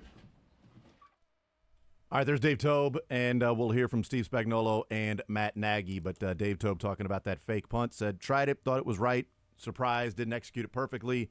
It didn't work. But liked what he saw from McCole Hardman on the punt return, even with the punt block or defense staying out there on the field. McCole Hardman with a good punt return. But then really talking about Joshua Williams and Najee Johnson and not knowing who's going to be playing. And as he said, Joshua Williams is a fourth-phase guy, but we don't know what's going to happen. So we don't know who's going to be playing or not. So Dave Tobe is going to have a contingency plan on whichever guy is playing on defense in Jalen Watson's spot. The other guy's going to have to be the four-phase guy. Or maybe you draw back a little bit and Keith Taylor becomes the four-phase guy who was called up from the practice squad and activated at a cornerback spot. But even Dave Tobe saying there that not sure who it's going to be yet. Haven't been told if it's going to be Najee Johnson or Josh Williams. It's going to be starting opposite Trent McDuffie there at the cornerback spot, so I should be prepared for who my four-phase guy is going to be. So we'll hear from Steve Spagnuolo in a little bit. He's a couple of minutes away from being perfectly at noon, so he doesn't know if it's morning or afternoon. Good morning. Or afternoon. I'm not sure what time it is. I can't do that voice very well. Fine. It's okay. Nobody really can. No, people try. You can. No, people try. They just, they attempt it. That is hard, though, for Tobe. I'm sure that he has a better understanding than he's letting on, but still not knowing who is going to be your guy. Because, and he even mentioned as far as punt returners, the hardest job in football besides a quarterback is the punt returner. Yeah. I thought that was interesting. And honestly, hearing McCole Hardman talk about it was fascinating. Yeah, it was good talking about the hang time and judging the hang time. We'll hear from Steve Spagnuolo. Maybe he'll have a little bit more information on if it's going to be Najee Johnson or Josh Williams, or if he's just going to. We'll just have to see. We'll have to see how it goes the next couple of days. How about Andy, though? Talking about DeAndre Hopkins. Yeah. Why wait if he's ready and you can throw him in there? Yeah, he's in, maybe this weekend. Why wait, without putting him in a bad position? But working in space, he's a space player. Understands how to work in space. He's a tough matchup, longer arms. He can play that low post position, which is what he talked about with Rashee Rice, with Juju Smith-Schuster before. And as he said, that he'll work in those Juju and Rashee Rice spots, will DeAndre Hopkins. And we'll see how many plays he gets this weekend, how often he plays, and how quickly he gets acclimated to the dialect, not the language. When he says that, that means you might see him in the slot a little bit. Yeah. All right, here's Steve Spagnuolo. Checked it. Set my watch fast, so I had to do some calculating. I know you just got done with Coach and Coach Tobe. We have one day practice yesterday for this team. Anxious to get another one in here. So with that, I'll just kind of open it up. Steve, you played against DeAndre Hopkins. You had a game plan against him. Yeah. What's the difficulty of that matchup? Yeah, a big wide receiver that has a huge catch radius, right? He catches everything. A lot of respect for him. I'm glad he's on our team now. That's a good thing. And then wanted to ask you obviously about Jalen as well. What's just the, what kind of football was he giving you this year? And then Jalen Watson? Yeah. Yeah, really disappointed to see that happen. That's sad. I mean, he was doing one of these, really. So we go back to training camp and then the off season. Actually, training camp, he was hurt. So, I mean, he battled his way. We talked about the battle at the corner position. He kind of surfaced as the guy, had been the guy since the beginning. And to have that happen, I think, is crushing to all of us. But somebody else has got to step up. I mean, certainly Nazi will get in there. Josh will get in there. We may rotate some guys, do some different things. But we'll have to find a guy that can be as effective as Jalen was. Chris Roland Wallace saw a little bit more work this past week. Say it again. Chris Roland Wallace. Yes. Saw a little bit more work. How does You said Chris, I immediately go to Chris Jones, and then I had to get the other. So we got C2, so Chamari Connor we call C2, and Chris is C Row. So I got C2, C Row. There's some other initials in there. J Reed, JR. I'm sorry. Go ahead. It's good to know. Yeah. How is he just kind of developing? Yeah. How is he fitting in what you're Listen, C Row is one of those guys that he came here as a free agent. He earned everything he's gotten right now. He made the team, made the roster, made the 53. He's earned playing time. I don't know if you know, Dave and I talked every week about trying to get him in there in games. We got him in there last week. Even, I think, before Jalen got hurt. I can't even remember. But we've been talking about it a lot. I guess what I'm trying to say is he's kind of earned the right to get some playing time. So you'll see him in and out of there, and we're going to have to use him as one guy goes down. Other guys' responsibilities go up. So that'll happen to Chris. Do you remember the time where he caught your eye when he first showed up? Was it OTAs? Was it in a meeting? Was it at camp? You know what, Adam? You know what it was? What really stuck out first? So he came. Really didn't know a lot about him. Knew he was a good footballer. He did play some nickel. He had played some safety, but he was mainly a corner. I think at the time we had a lot of corner numbers, and we decided Chris played a lot more safety. He did play some nickel. He had played some safety, but he was mainly a corner. I think at the time we had a lot of corner numbers, and we decided Chris played a lot more safety in training camp than he actually played nickel and corner. He played nickel, and what was impressive to me was how smart he was. And here's a guy that goes from playing outside in college and some nickel to playing safety, which is not easy in any system. And that impressed me. So, and then he started making plays. Like, he made him in training camp, he made him in practice against our offense, and then he just kind of slowly climbed. Somewhere in there, I remember saying, we need to put him at nickel and see what he can do there. And then he excelled at that spot. It didn't seem real big to him. I was really impressed with the way he handled it. What are the chances that Roland Wallace could emerge? You talked about Nazi and Joshua, but even emerge as a possibility to be a replacement for Watson? Well, we'll see. To this point, Chris has played more. He's been safety, he's been inside, and so he hasn't been out there for a while. So right now it might be Josh and Nazi, but there's nothing that says we can't, move Chris Rowe out there. Is there a trickle-down effect that affects Trent? In a dime looks, maybe there's temptation to keep him on the outside if there's talent. Yeah, we'll see. We have some package. We had a package where we did that with him in those dime situations. I didn't get to it a lot. We may have been at 3 or 4 snaps. So we have it. We'll see how often we use it. Hicks made a nice adjustment on Yeah. the interception. Just tell us about. Yeah, Jaden, some of the things we do here, what he did at Washington State, and when we call those certain coverages, you can see that he can unwind it. It's natural for him, and that some things we do in the red zone, I think he did when he was in college. I thought he made a really good play on that. Found the football, right? I mean, your eyes got to get back to see it, to catch it. And I thought that was a huge play. I mean, a turnover in the red zone is big.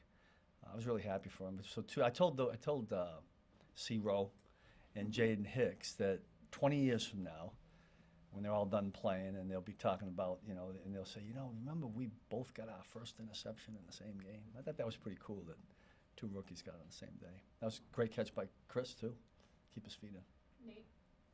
I remember in training camp, Steve, you said you wanted to see more physicality from Felix.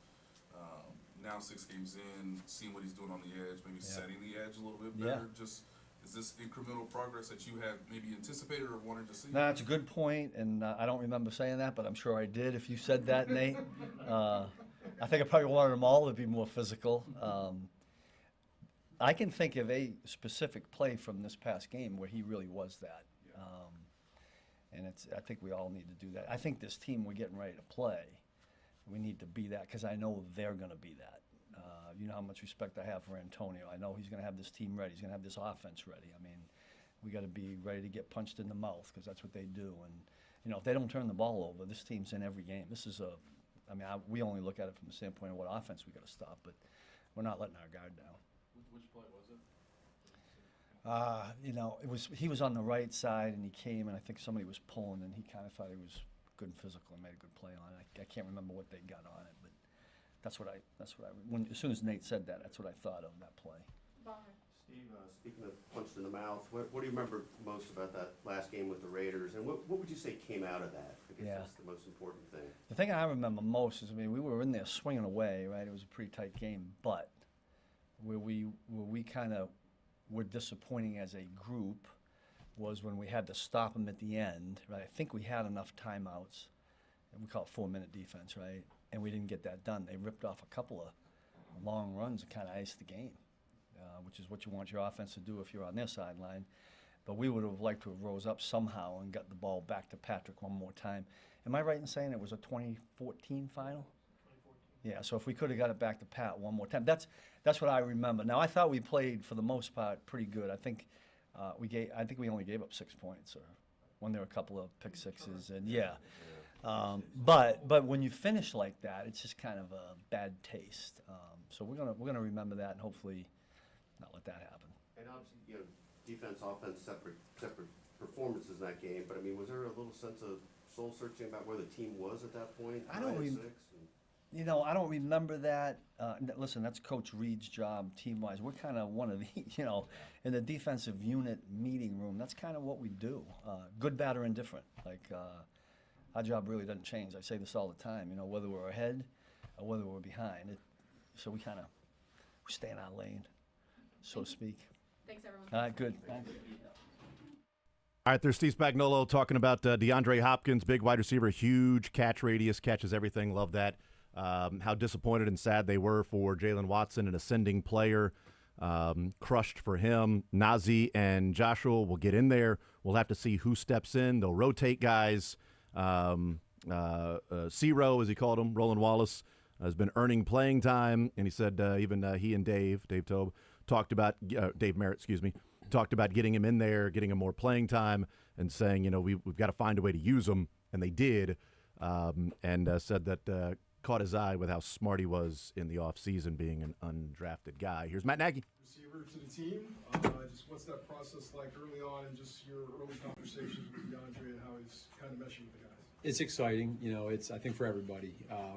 You get a guy that's super experienced. He's been in this league a long time. He's had a lot of success. And so, you look at both situations, and I feel like it's really a win-win type deal. But he came in this morning and ready to rock and roll. And everything it's a first time now for him. So he's getting in here the first time, trying to figure out where to sit in the meetings, first time to go in walkthroughs and figure out how we do walkthroughs, first time to go out and figure out what practice tempo is like. There's a lot of firsts. So as sometimes it can get to thinking it's just like plug and play, there's a process to it. So we want to make sure we do that the right way. And Coach Reed's been great with that. Man, obviously he's been a good player over the years, but is there something that he does specifically well that maybe can help you guys, you feel like? I'd say, Adam, the biggest thing right now is his hands are phenomenal. He has really, really good hands. I think he's got some of the least amount of drops in the history of the NFL. But the experience that he has, which comes, I think, with that is trust. And so he's played in a lot of games. He understands and he's seen a bunch of different defenses. That's valuable, whether it's zone or man. He's a very good route runner. He understands leverages. And one of the things, just getting to kind of, you see it on tape, you see it in interviews, but then when he's here up close and live and in person, you see the confidence and the swag that he has. And I think that confidence can really penetrate, and you feel that with the other players. You got to go out and do it. So it's just that we're at the beginning stages, but he's really he does a lot of good things in zones too. What do you feel like he adds that the offense was missing? I don't know if I don't think it's not necessarily that the offense was missing, but everything that I just said, the ability to have that experience, understanding in moments the route running and leverages of different coverages. There's a lot of guys that come in as rookies and they don't really see the back end.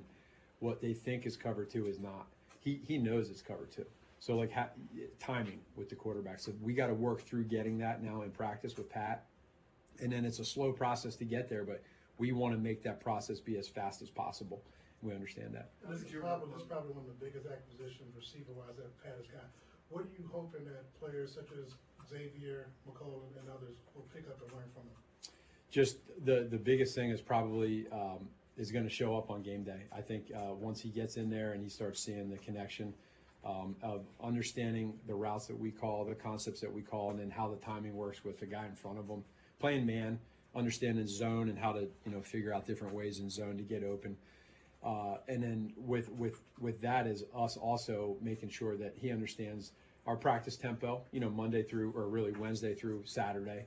And then those guys bonding together in that room, I'm talking about the wide receivers, and growing together, and then building that core of confidence and the ability to play fast and make it work with Pat. How much does your workload change over the next 4 days when it comes to one-on-one coaching, you and Connor, and so on and so forth, of just making sure that he's able on Sunday? It's definitely different in a good way. There's more to it. You have to. Again, like I said, this is not something that just everybody always talks about. It's a different language. It is. That's common. But these guys that go to different teams, they understand that. They know that. The professional side of it is making sure that you put in the time outside of practice and outside of meetings to get there as fast as you can. So to your point, this morning, all day, the rest of today, on tomorrow, on Friday, and then all day Saturday, it's nonstop as much as you can, and that's where Coach Connor will do a great job, and we want to get him up to speed. Matt, you mentioned his hands, and obviously he's got a big catch radius as well. Do you foresee taking advantage of that maybe in different ways than what your offense currently operates? I feel like we will. He's always done that his whole career. I mean, the guy had 1,000 yards last year, and you put on the tape, not just this year, not just last year, but you look at some of the things that he does well. And, man, I shook his hand this morning for the first time, and I have pretty big hands, and he's like swallowed my hands. He's got massive hands. So there's a reason why he's, catching these footballs, and then he's a true pro. So we want to make sure that he comes in here and it's a process, but it's on tape. So we want to make sure we merge it together. Man, how much of Hopkins, getting ingratiated is, hey, this is what we've done with, similar receivers like Juju or Rasheed Rice, or how much of it is, allowing him to sort of tell you guys what he feels most comfortable with, considering, how many games you have to get this right? Yeah, there's a lot of volume of what he does well, so we have that. It's not like a rookie that comes out of college where the game's different. So we want to be able to balance taking what he does well, using his strengths, and implementing it into what we do offensively. But then also, too, he has to be able to adjust maybe a technique or something slightly to how he runs a specific route based off of our rules that we have. But that's the fun part, to be quite honest with you, is when you have somebody that comes in that's new. Every player that's, like, even with Juju, like learning what Juju did well when he got here 2 years ago. It didn't happen overnight, but by the time we got to the Super Bowl against the Eagles, we really felt comfortable knowing what he could do, and we want the same process here with him. Vahe and then Adam.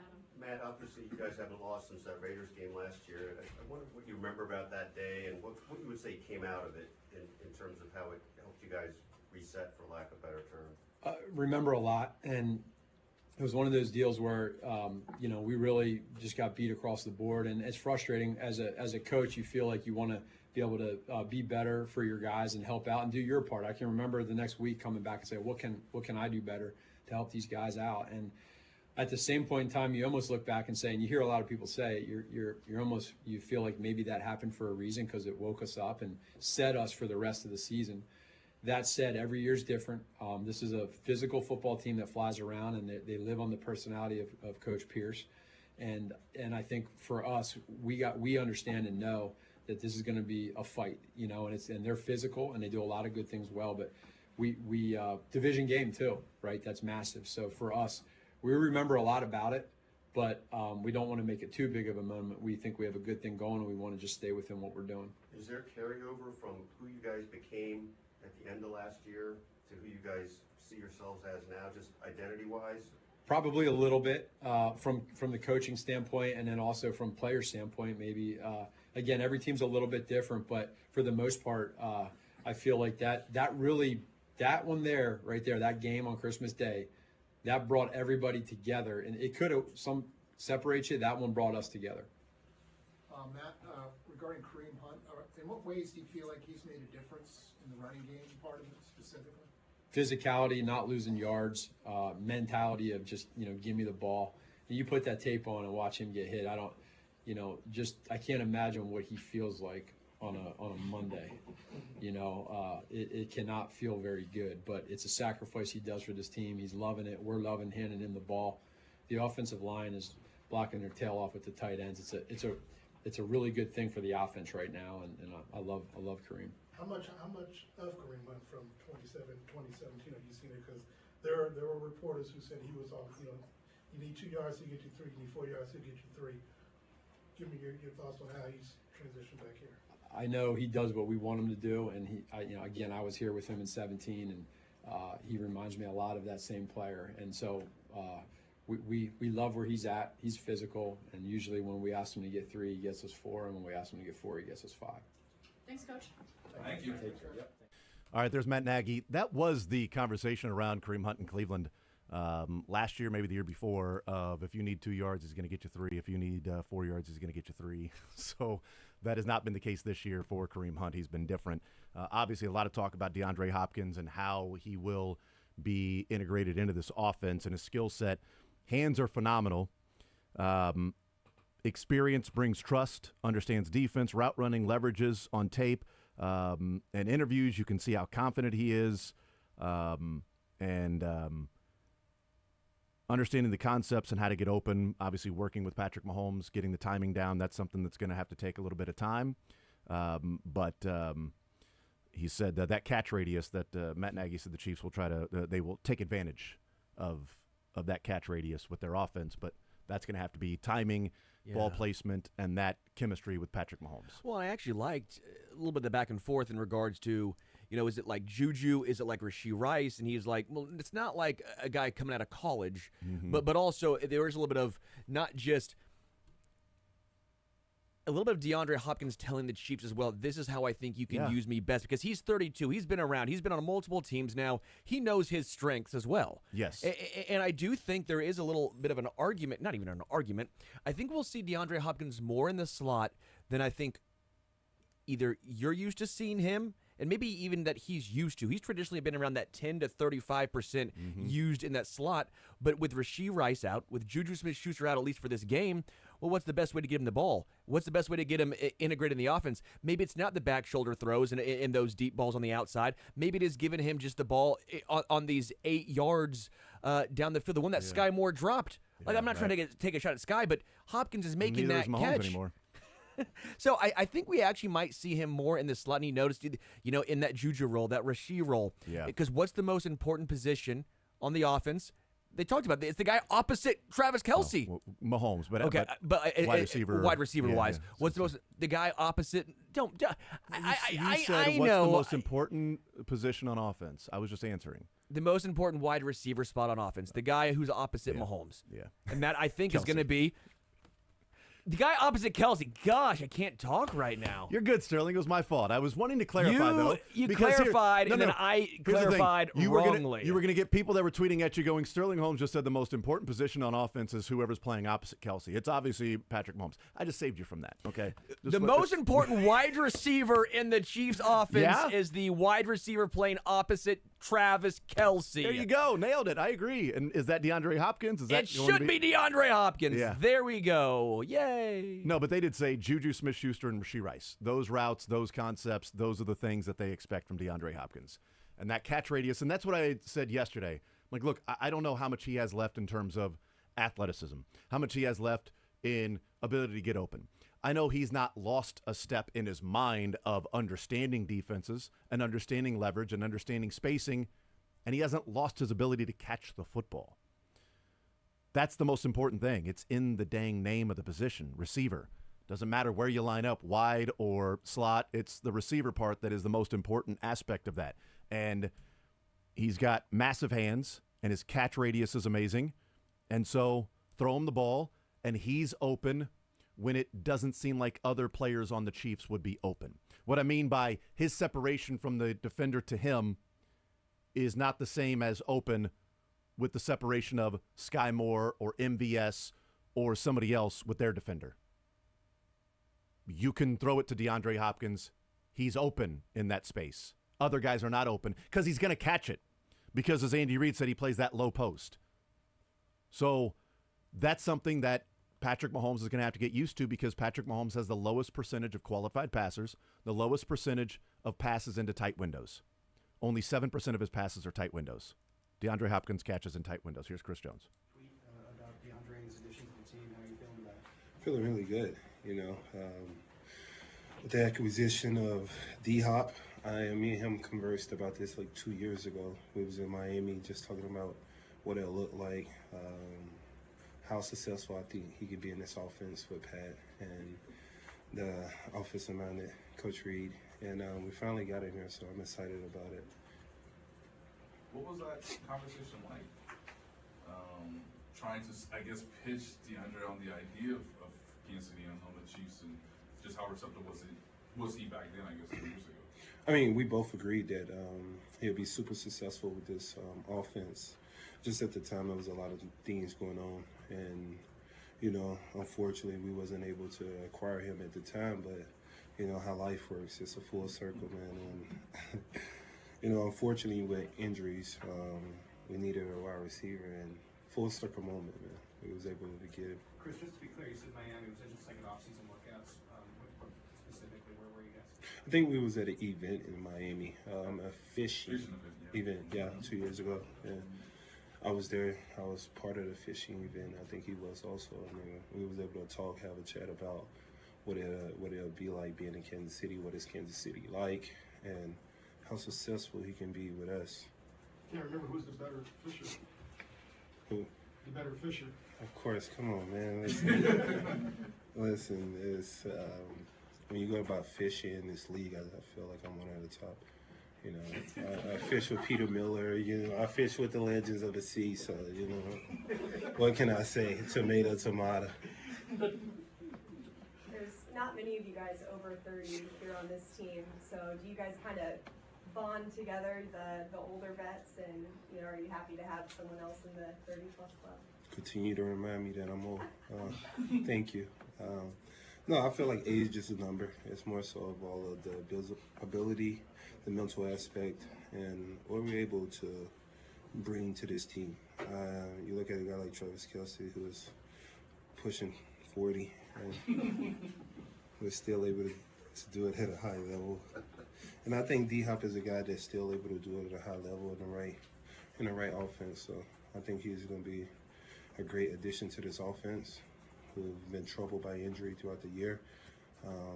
Hopefully he's able to play immediately. We can use his ability on the outside, inside, and definitely for him to win one-on-one matchups. Chris, how do you think that Raiders game affected the team last year in terms of whether it brought you guys together or sort of set the tone for the rest? It was definitely a wake-up call in December, close to Christmas game. And they came here and kicked our butt. No excuses about it. Brought out the Kermit the Frog thing. I completely understand that. The last time we played them, we got our butt kicked. They outplayed us on all phases of the ball. So this year we're aware of that. We can hold it in the back of our heads and see if we can have a different outcome this game.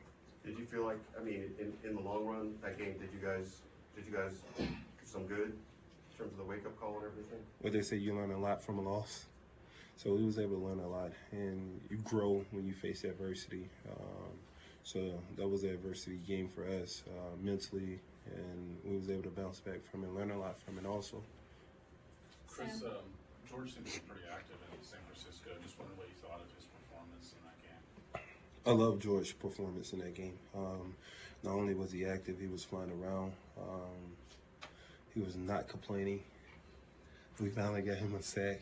But we got to continue to be consistent in that area, all phases of the game, especially George.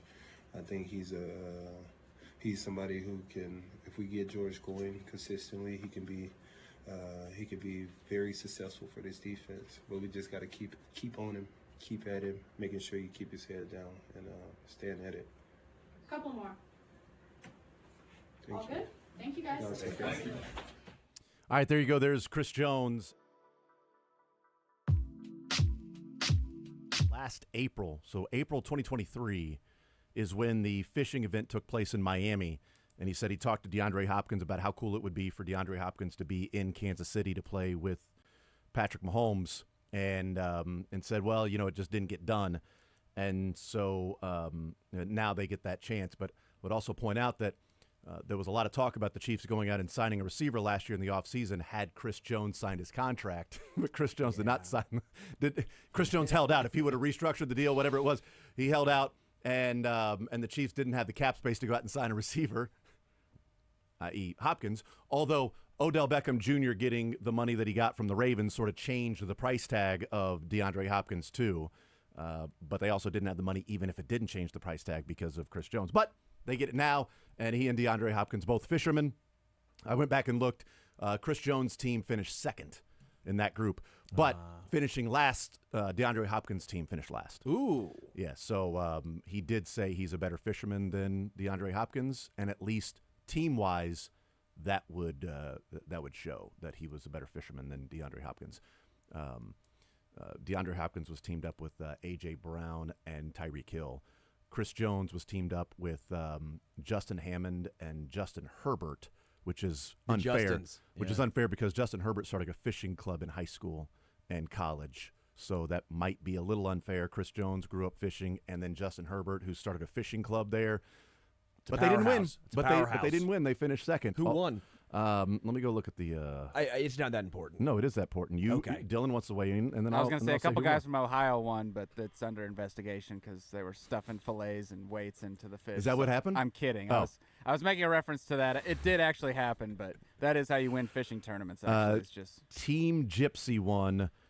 Taylor Sanford, Matthew Judon, and Dalvin Cook. Nice. Well, he's got Cook in his name. That's right. They had a What do total you do with of fish? You cook them. That's right. Well, you catch them. If it was Dalvin Catch, that would have been great. They had a total of 425 points. Chris Jones' team had 300 points. And then Quinnen Williams and Patrick Surtain had 75 points. And then Tyreek Hill, DeAndre Hopkins, and A.J. Brown had 50 points. So there you go. They lost to Matthew Judon and Dalvin Cook. They lost to Justin Herbert, or Chris Jones and Justin Herbert teamed up. That was the favorite, though. Chris Jones and Justin Herbert were the team that was supposed to win. But it was probably their pro fisherman that was the big difference. That's what I would guess. Because they were each teamed up with like a pro angler. So it was 2 NFL players. The wide receivers, though, had 3 NFL players and a pro angler. Ooh. The other 3 groups had 2 NFL players and a pro angler. The wide receivers still finished last. I don't know how someone else that's a fisherman that would be able to tell me how that works more than I would. Yeah, so when I go that's for sure. fishing, I'm there for the beer. Is that right? Yeah, I'm there for the beer. That's surprising. Shocking, right? Yeah. Yeah, I didn't realize that was you. That you were there just for the beer. I'm gonna reach out to my boy Paul Combs, see about the vote, how the rules and the points go for these fishing tournaments. We need to do an 8-10 fishing. I don't fish, so I would Dylan, say, hey, cool. Dylan has a beer. We had like He a probably fishing competition fishes. out here in this pond at one point, like 15, 20 years ago, something like that. I got the game plan. Again, like I said, we'll just get a bunch of fish fillets and some he's a fishing smart weights one. Yeah, I think we can take down like Kay and Petro I'm gonna bring and in, Dravetta. You know what? I'm going to call up my boy Paul, and he'll be on our team. We got a ringer. We'll get our ringer. All right, okay? I like this. We have a plan. Darn right. That's my plan. I'm going to call up a guy who I know is a great fisherman. That's it, and bring him competes in tournaments. I'll crack open some cold ones. Dylan's going to look like the fisherman with the beard. We got this. I don't know that the beard looks like a fisherman. He looks more like a hunter, more Yeah. like an outdoorsman, more than anything. What do you fish indoors? You fish outdoors. Yeah, He's an but outdoorsman. Yeah, but he looks more like a hunter rather than a fisherman. I don't know. Hunter-gatherer, yeah. Yeah, it's the beard to keep him warm by being out in the elements rather than, I don't know. I don't see fishermen with Dylan. I don't. It's an accurate assessment. Thank you. I appreciate that. But he's got a better chance of being a fisherman than I do since I have literally never fished. Since you're facial hairless, that's Yeah, how this that's works. exactly right. It goes on a scale. Look, people have just given me fish. I don't know why. Nobody, people have allowed me to eat for a day. That's it. Just been given fish my whole life. Mainly they've been the little goldfish snacks, but I haven't been taught how to nothing like that. Dylan's fishing for a break. Well, hey. The Chiefs were fishing for wide receiver help, and they went out and caught DeAndre Hopkins. They got themselves a pretty good catch who can also catch, which is a big deal. So we will hear from Nuke, DeAndre Hopkins, the newest Kansas City Chief, when he gets to the podium here. He is next up to talk. And we'll hear what he has to say about what the last 24, 48 hours have been. There have been people that have pointed out to his Instagram from the weekend, from Saturday, his Instagram of titled "Rumor Has It," with his family rocking out to Taylor Swift in the car. There's a video How there. did the Swifties not just blast out all over Chiefs Kingdom? How did we not see that over Saturday and Sunday when the Chiefs are trying to find? Of course, Juju Smith-Schuster wasn't injured. He had the hamstring, but he returned to practice Friday. Yeah. That was before that game. And then, now it's going to be, all right, he's out for a while. All right, they have to do something. But that also doesn't mean that he's going to get traded to the Chiefs with rumor has it. That could be anything. Rumor has it he's going to go to the concert, Taylor Swift concert with his daughter. Could be Adele even. Could be a change of pace. Yeah, well, they were listening to Taylor Swift album. album. The song so 22. Rumor Has It, so maybe it was so it was a both. So it was Taylor Swift. Combo. It was Adele opening up for Taylor Swift. That would be one heck of a concert. Yeah, if wild. that happened, that would be wild and crazy stuff. But yeah, so we had that Instagram earlier. So they're Swifties. We know that the whole family was rocking out the Taylor Swift song 22. Gonna fit in. Yeah, absolutely. I think the family might be pretty pumped. Who's more excited, Hopkins to play with Patrick Mahomes or Hopkins' daughter being around Taylor Swift? Here's DeAndre Hopkins. DeAndre, welcome to Kansas City. Last time you played the Chiefs was in the AFC Championship game in 2019. I know your best game was in 2017 with 3 touchdowns. What's it like now, playing with those quarterbacks to now you're going to be playing with Patrick Mahomes? Always been a fan of Pat. Stayed in touch with him throughout his career. So, excited to go get started. While you were in Tennessee, teammates with L'Jarius Smith. Before you came here, what did he tell you? Did you have conversations about what it's going to be before you here in Kansas City? No, we didn't have many conversations. We was focused on where we were. Andre, how do you just see your fit in the offense? And I assume you play against these guys and you watch these guys enough to know the way they like to play. And you know yourself really well. How do you see that marrying? Wherever I'm needed. That's on coaches to put me where I need to be, but wherever I'm needed. DeAndre, what would you say about Patrick's game and how you watched that over the years and what you do think of his capacity as a quarterback? One of the best to do it. I was looking forward to going out there playing with him. Obviously, been a fan of his, so can't wait. Chris Jones said that you guys talked a couple years ago about what it would be like if you could come here and play. Pardon me, who you said Chris first? Jones. Okay. He said in Miami, you guys talked a couple years ago, kind of like how awesome would that be? I was, going to ask you if you thought about what it would be like to play with Patrick, and Andy Reid, and just kind of, what you thought about that. Yeah, obviously throughout my career, been a big fan of what Andy has done, going against those guys in Houston. They gave us some tough battles, so I always, just admired them from afar. Chris Jones is one of my buddies off the field, so him and I, of course, talked about, the potential, if I ever got the chance being a free agent or getting traded. DeAndre, you've been traded before. Mm-hmm. Can you walk us through just your initial reaction when you found out that the trade is going to happen? You are going to be a Chief, considering your move from Houston to Arizona. Obviously, the trade before was a little different, different circumstances. So, I got to thank Rand and his staff for trading me to a contender first of all, because those guys, could have traded me anywhere. But I gotta tip my hat off for those guys before anything, and thank them a lot for that. So coming here, when I got the news, obviously I was excited, but ready to get to work. Hey, Andre, what do you find out about this place the moment you step into the building? Just the winning culture here, and does it feel like that the moment you step in? Oh yeah. I think everything everybody does here, not just in this facility, but outside the facility, is detailed, and that's how you win championships. So what's the process of studying and trying? I mean, Andy mentioned potentially playing on Sunday. What's the process of studying, trying to get up to speed in a hurry? I've been in the NFL for 12 years, so I know football. So hopefully I can go out there and make some plays, and wherever I'm fitted, wherever I'm needed. DeAndre, what you've done in your career, what does it mean to you to come into a building that knows how to win championships and the approach that it takes? It means a lot. It takes your game to a different level. It takes your focus, your drive, knowing that you're playing for something. It takes your game to a different level. I haven't played meaningful football in a couple years since we probably started 8-0 in Arizona. So it takes your game to a different level. DeAndre, I saw number 8 in there. Is that going to be your number? And so what's the significance? Kobe Bryant, one of my favorite athletes of all time. So I knew if I ever got the chance to wear number 8, just like when I picked number 10, Messi was my favorite. Soccer player underdog, felt like me at the time coming out of college, and Kobe, number 8 is a special number. DeAndre, you've been one of the best receivers since you walked into the league. What does your skill set add to this Chiefs offense, in your opinion? I can do a lot of things. Obviously, you guys seen, but just trying to make plays. I'm not trying to give PSA of what I can do or what I can't do. I play football, so it's going out there and making plays, man. You mentioned that you've worked with a number of quarterbacks. In your experience, how long does it take to truly get on page with the new quarterback that's thrown to? Obviously, Pat has done this before with different receivers coming in. I've played with many quarterbacks, so I think we'll be all right. Andrew, you mentioned a couple of times just as far as the importance of the team winning here and being able to be in that situation. How important is it to you, or was it for you, if you're going to make a move, that it's to a contender, and what's the importance of you if you got to play in the Super Bowl? Very important.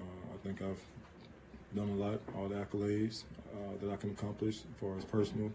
So I think, just playing meaningful football in January is, what's left on the list. Okay, thanks, DeAndre. Thank you. All right, there's DeAndre Hopkins. He's always been a fan of Patrick Mahomes. They've stayed in touch, and his fit in the offense is going to be wherever I'm needed. Coaches put me wherever I'm needed. Patrick Mahomes is one of the best to do it. Can't wait. The first trade from Houston to Arizona was different, but wants to thank Rand Carthen for trading him to a contender. He's excited, ready to get to work. I love the answer of, you getting up to speed and being a part of the offense. How do you think that'll go? And he said, I've been in the NFL for 12 years. I know football. It's awesome. I love that. He didn't put give me out there wherever I'm needed. He didn't say a lot of words, but he definitely said what needed to be said. Like it was, he wasn't going to expand on a ton, but like he gave some clips right there. Like, I've been in the NFL 12 years. I know what it's going to take. I also love he chose number 8 in honor of Kobe Bryant. I didn't know he wore number 10 in honor of Messi. Yeah. So he's worn number 10 his whole career because of Messi, and now he's wearing number 8. He always said if you get a chance to wear number 8, he'd wear number 8. He got a chance to wear number 8. Sounds like he's got that Mamba mentality. That's exactly right. That is right. He said, what do you add to the offense? I don't know. Play football. Making plays, I'll make plays, but I'm playing football. All right, let's go. Let's play. And he's got all the accolades, but team success hasn't been there. The farthest he's gotten in the playoffs is the divisional round and holding a 24-0 lead at one point. Yeah. That didn't last long. We'll take a timeout, come back. We'll continue rolling more zone next.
Coming up at 1 o'clock. Leisure. Presented by Johnny's Tavern. We've heard today from Bill Self, Matt Lane, Dave Tobe, Steve Spagnuolo, Matt Nagy, Andy Reid, Chris Jones, DeAndre Hopkins so far in the show. And DeAndre Hopkins, the newest Kansas City Chief, and certainly sounds like they're going to get him out there on Sunday to play. And there's so much excitement, obviously, of what he can do, him being with the Chiefs, his relationship of what possibly could be there with Patrick Mahomes, but didn't hear anything about injury or anything like that. Hey, update, what's going on with your knee? Because this past Sunday was the most reps he has played this year.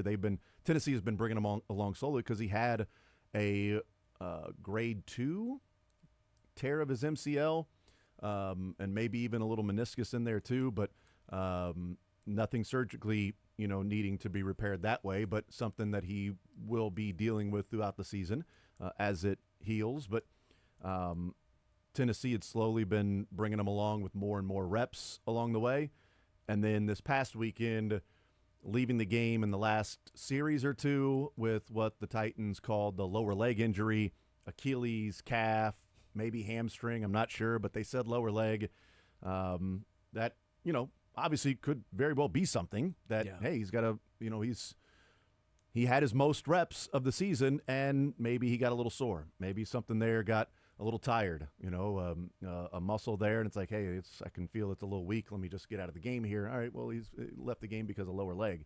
But what does that mean then moving forward? Because I do think the knee is something to keep an eye on. And we talked with Jared Stillman yesterday from Nashville, and he said he's essentially L'Jarius Sneed. He said he's got the knee. You'll deal with it week to week, and on game day he'll go out there and play all the reps. And then you'll talk about the knee in practice that week, and then he'll go out there and go through the reps. Like L'Jarius Sneed, the last 2 years in Kansas City, that's what he had to deal with.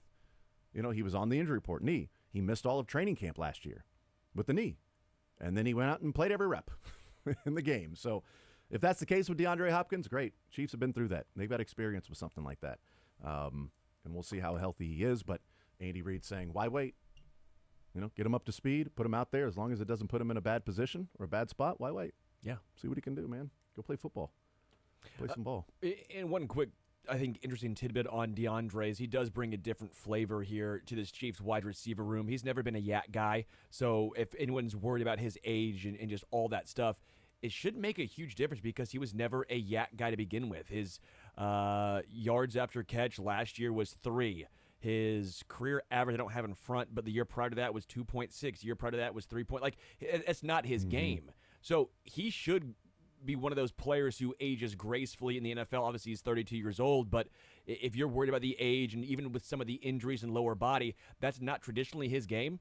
So you shouldn't be worried. That should at least help some of those concerns. Yeah, and the numbers should be there for DeAndre Hopkins more than they were in Tennessee because Tennessee has a bad offensive line and a bad quarterback. That's a terrible combination for a wide receiver to get numbers in the NFL. And the Chiefs have a good offensive line and a decent quarterback, I would say. It's just my own assessment, whether people agree or not. Also, with Mahomes' average depth of target being a lot lower this year, last year his number was 14.1, which is extremely far downfield for wide receivers. So 14 point yards average depth of target last year, which should help, again, open up this offense at least a little bit here. We'll see. Running those Juju and Rashee Rice routes. We'll take a timeout. We'll come back, continue rolling. More Zone next.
Brandon Aubrey is not expected to miss the game this weekend for the Cowboys. Did you hear why he missed practice? No. Jury duty. Ha! He missed practice yesterday for jury duty. He is not expected to miss the game this weekend. Stars. They're just like us. They're just like us. I don't know. You would think that would be a reasonable enough excuse to not be on jury duty. That would be a longer trial. Is that he's got to work on Sunday? Like, it's the one day a week. Like, I can kick outside of jury duty, unless we're sequestered, and that might be a little more difficult. But what case was he going to be a part of? I don't know. But missed practice because of jury duty. Not expected to miss the game on Sunday.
Or leisure on The Zone with Jason Anderson.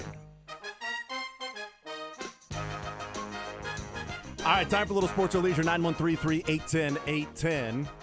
913-3-810-810, playing for $25 to Johnny's Tavern. Get a sports question, get a leisure question, get them both right, you win.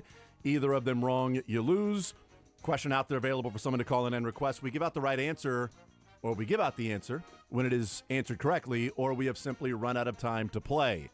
Sports or leisure. 913-3-810-810. Let's get into the categories here on sports or leisure. First in, first on, by the way. On the sports side, we have a couple of general NFL questions.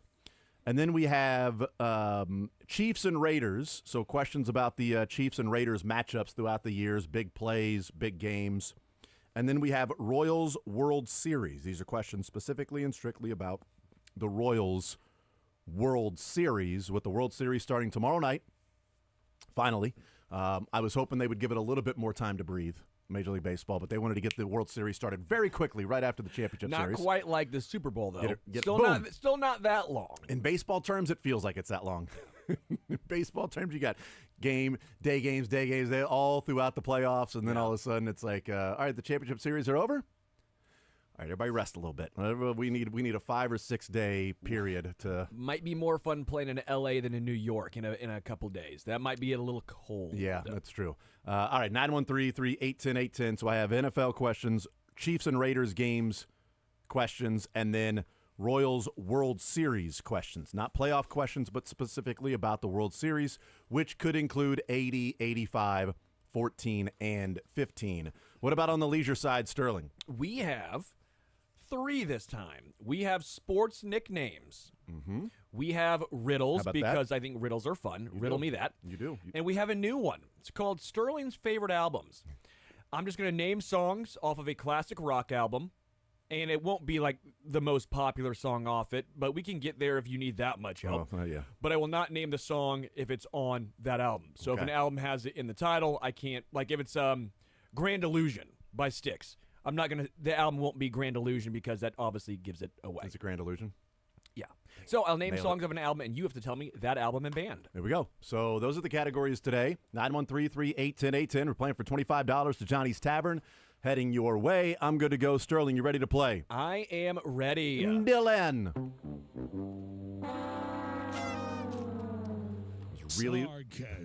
I was really wanting Dylan to then play Andy Reid. I know nothing. Should we start it over and fix that in post? I'm good to go. Sterling, you ready to go? I'm ready to go. Dylan? I know nothing. All right, let's play some sports or leisure today. 913-381-0810. Actually, instead of getting a buzzer for getting it wrong, we just play Andy Reid saying, I know nothing if you get it wrong. So that's Andy really helped us out on Wednesday about DeAndre Hopkins. We really appreciate Andy Reid doing those things. 913-381-0810. We head to Andrew first up here on sports or leisure. Andrew, what side do you want to start with, the sports side or the leisure side? Oh, let's go with Chiefs Raiders. Chiefs Raiders for you. Okay. This 1997 Monday Night Football game had an incredibly dramatic ending. The Chiefs scoring a long touchdown at the end of the game as time expired. What was the game-winning connection as the time expired to win on the road in Oakland that night, Monday Night Football?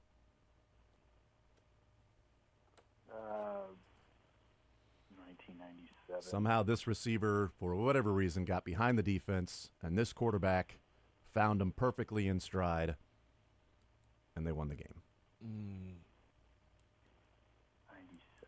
97. 97 wasn't. And it was Monday Night Football. It was in Oakland, so there was certainly it's in Oakland, so there's always a bad moon around there at night in Oakland. So yeah, yep. So, but now they're in Vegas, where there's a ton of impersonators. I mean, it's like every single street corner you've got impersonators of this fella. But anyway, what do you think that connection? Wait. You said bad moon and impersonators? Yeah, I was just talking about the different cities and everything. But go ahead. Elvis Gerback, Andre Rison? Yeah, nice job. Yeah. It was Elvis Gerback to Andre. Nice job. So well done there. I was just talking about the cities and being night, and now they're in Vegas or whatever. But yes, Elvis Gerback hit Andre Rison at the end of the game that somehow the Raiders were not playing defense to where, hey, we shouldn't give up a touchdown in this game. But that was phenomenal. Hint, by the way. Both, yes, very good. Oh, those were. Oh, I guess I realized those are hints. Damn it. Oh, I didn't even realize that. Yeah. You did it. Totally did not realize that. Hey, on to leisure with Sterling. We have three. We have riddles, we have sports nicknames, and we have Sterling's favorite albums where I name songs off it and you tell me the album. Let's go riddles. Okay, riddles. We'll go with okay, it's kind of a fun one. If you drop me, I'm sure to crack, but give me a smile and I'll always smile back. What am I? Oh. Dylan got that right away. Yeah. Dylan nailed that. If you drop me, I'm sure to crack. Give me a smile. I'll smile back. It's a good one. I like that one. It's a good one. It even rhymes. It does rhyme, which makes it even cooler. It's a riddle that rhymes. It's a rhyming riddle. Rhyming riddle. Mm-hmm. Like a picture. You're close. You're on the right track. I'm on the right track. Does have a frame on it. In fairness, I almost might count that because it's not. Pictures won't crack unless they're on your phone. Yeah. Okay, but that's not the same thing. If you drop a picture, like I'm thinking of like a Polaroid. Like a picture frame, though. A picture frame could, technically, but then it wouldn't be. It wouldn't crack. You can shake it like a Polaroid picture, and it's not going to crack. It's got a frame. It can have a frame, yeah. Pretty much, yeah. This is a good one. It's fun.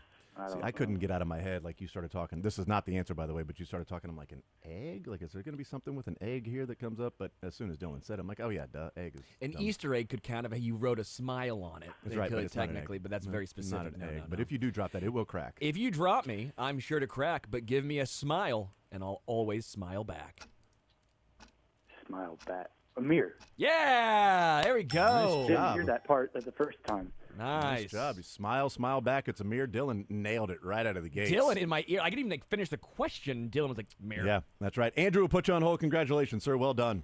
Thank you. All right. 913-381-810, $25. Johnny's Tavern heading his way. It's just that easy or difficult or simple or hint-worthy. I don't know. We'll find out as we play along. Kevin, next up on Sports Radio 810. Kevin, sports or leisure? What side would you like to start with, sir? Oh, let's go with sports. Let's do the Royals. And remember, I'm old. Okay. All right. Old for you.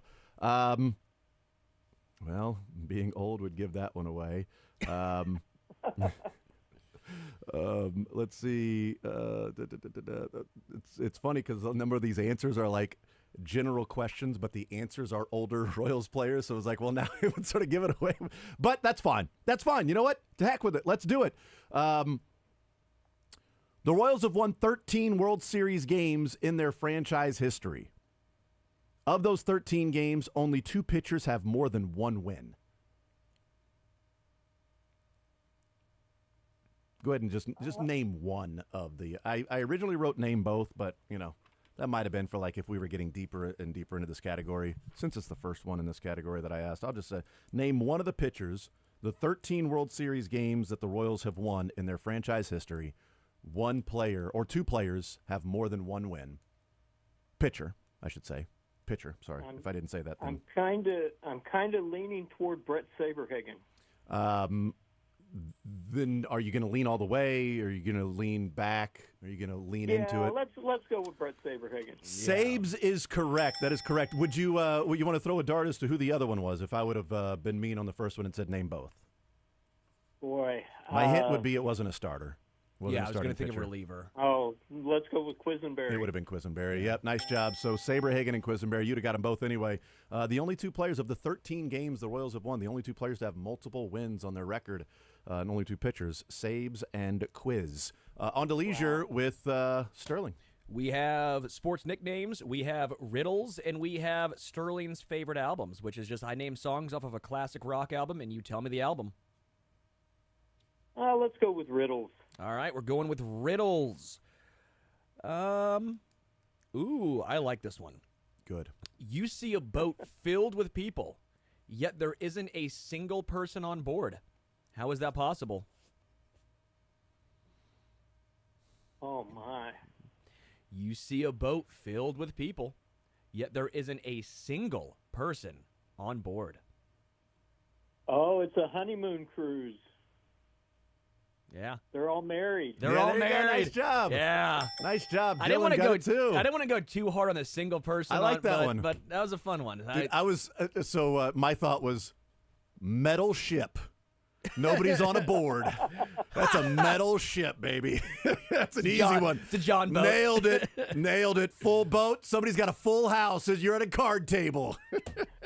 All right, Kevin, we'll put you on hold. Get your information. Congratulations, sir. Well done. Great. Thank you. Absolutely. $25 to Johnny's Tavern for him. We'll take a timeout. We'll come back. We'll continue playing some sports or leisure on the other side of the break. 913-381-810. Phone line freed up with Kevin winning. We'll continue rolling, giving away more gift cards to Johnny's Tavern with sports or leisure. More Zone next.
Some sports or leisure today, presented by Johnny's Tavern. $25 at Johnny's Tavern. 2 winners already. Resetting the categories, we got on the sports side, general NFL. We have Chiefs and Raiders questions, specifically about the games, and Royals World Series questions. Leisure. We have sports nicknames, we have riddles, and we have Sterling's favorite albums where I name songs off it and you tell me the album. Here we go. They're all classic rock. Well, yeah, it's his favorite albums. They're going to be classic rock. Let's go back to the phone lines, 913-381-0810. Charles next up on Sports Radio 810. Charles, sports or leisure, what side would you like to start with? Leisure, let's do some nicknames. All right, nicknames right here. Whose nickname is The Truth? The Truth. You know this one, don't you, Jason?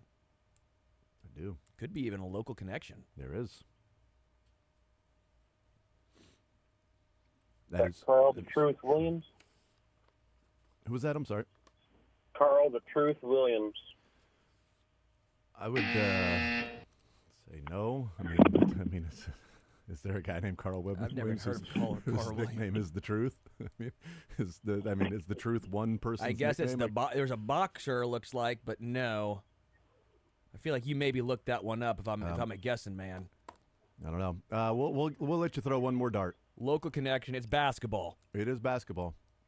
That's the truth. The Truth. Oh, Yep. jeez. Throw a dart. What do you say?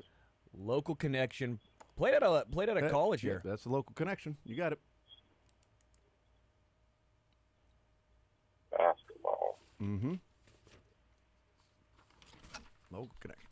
What do you say? Paul Pierce. It is Paul Pierce. What a great guess. Way to pull it. Phenomenal guess there. All right, on to the sports side. We've got Royals World Series, Raiders Chiefs games, and a couple of general NFL questions. What do you say? Do general. General NFL question for you. Okay. Travis Kelce, unfortunately, had his consecutive game streak with at least 3 receptions broken a couple of weekends ago. He was at 113.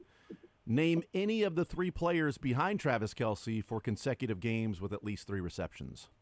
All time. Kelce had the record at 113. That is now broken. Any of the players that are second or third or fourth most consecutive games with at least 3 receptions. By the way, Kelce had 113 straight games with at least 3 receptions. That's insane. Isn't it, though? That's just insane production consistency. Yeah, that's 32 more than the next guy, by the way. 32 more than the next highest. And this is general NFL, correct? Yep. This is general NFL. The next closest guy had a stretch of 81 straight games with 3 or more receptions. I feel like Kelsey's 113. Oh man. You all right? Good? What do you say? Throw it out. Wait. Jerry Rice. Jerry Rice, not bad. It is not Jerry Rice. Charles, thank you for playing, man. I appreciate it. 913-381-0810. That was a little more difficult to look up. So Jerry Rice, not correct, but that one is out there. Jerry Rice was going to be on there. That's surprising. Isn't it, though? But Yeah. he is not on there.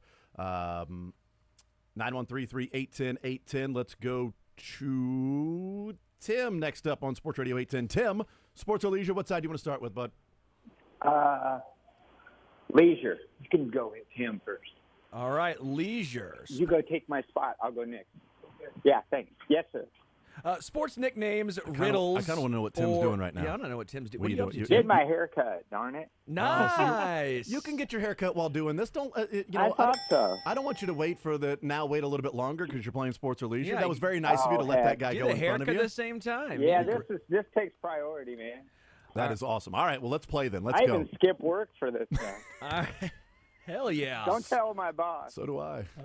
Don't tell mine either. I skip work 1 hour a week from 1 to 2 on Thursday. So there you go. We call it sports or leisure. What's the category that you want? Sports Let's go nicknames. classic rock. Let's All go. Okay, good job. Classic rock. We will go with, you name the album. These are some songs off it. One of my favorite, probably my favorite by this band. Girls Got Rhythm, Touch Too Much, Beating Around the Bush, Shot Down in Flames, If You Want Blood, You've Crisscross? Got It, Night Prowler. Well, I know the band. That's Those are easy. consecutive lyrics. So, but you want Random the words album from the title, not the band, right? Yes. Oh, wow. So you get a You, title you, of... you know it's AC/DC. We know it's Right, AC/DC. Yes, right. Yeah. Yeah, the first song gave that away. Well, I did not name the first song on the album because it is. Oh, But he said that would give it away. But he said the Yeah. first song that you said The gave first it away song that that it was I said. Yeah, AC/DC. Okay. Would you mind repeating some of the lesser-known ones? Just see if that trips the trigger here. Yeah, Girls Got Rhythm, Walk All Over You, Touch Too Much, what a song. Beating Around the Bush, another great one. And then 3 straight with Shot Down in Flames. Get It Hot, If You Want Blood. Hey, feel free You've got it. Feel free to use a friend there at the barbershop if Night anybody else in Prowler. there knows. Kidding. Yeah, feel free Well, if anybody else knows It that. is Bon Scott era. Ask them if they Right? if they know. Okay. I'll give you that Yeah. hint. It is Bon Scott era. Okay. Feel free to use your resources. Probably my favorite AC/DC album. I really like this one. Really?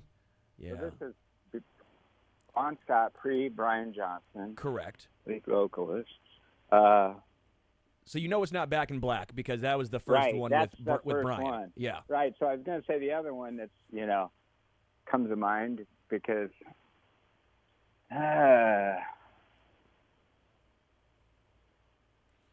problem is I can only think of 2 other album names off the top of my head. Well, again, the first song on this album I can't say because it would give it Right. away. Yeah. Right. It's the title track. Mm-hmm. I'm just going to go with Highway to Hell. Yeah, you got it. Nice Nailed job. it.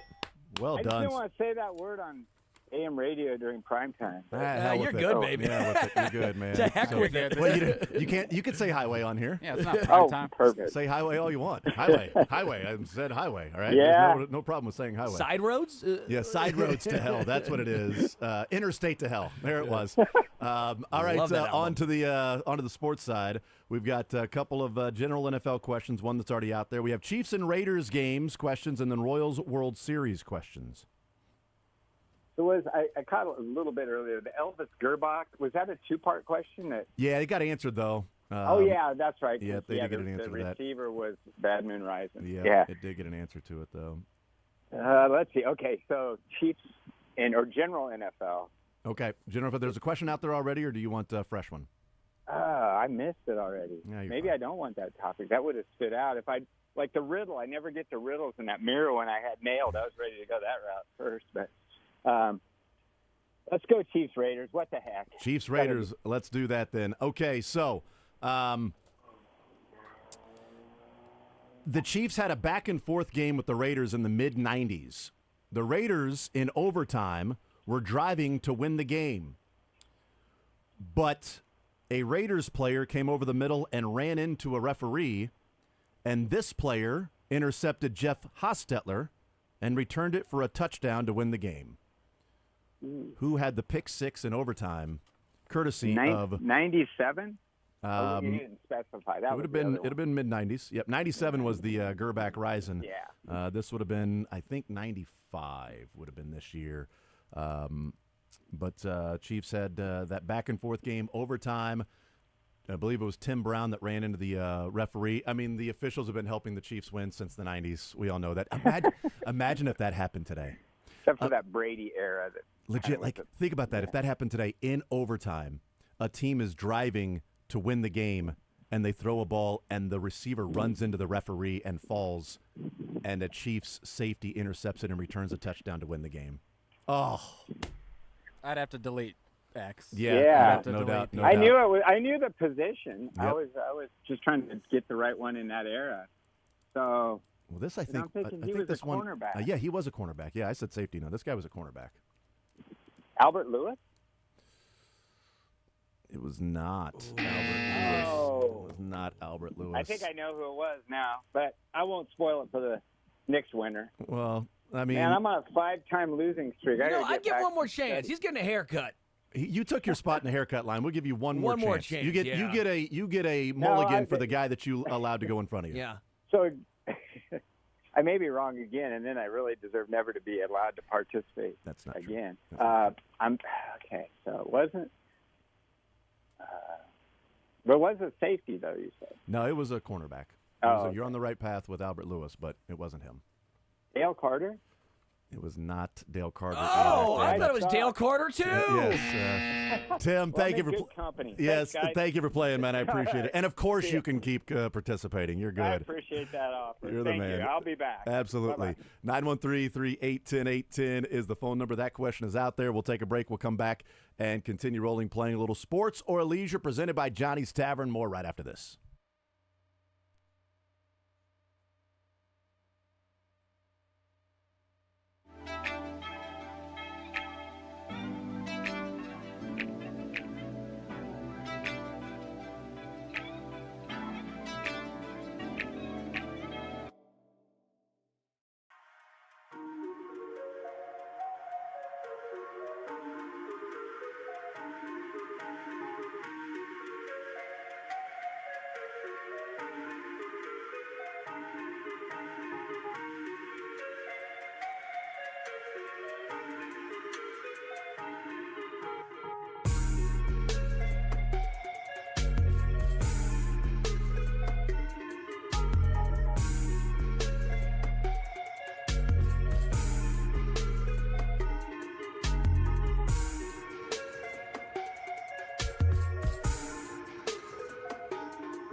question and a leisure question right.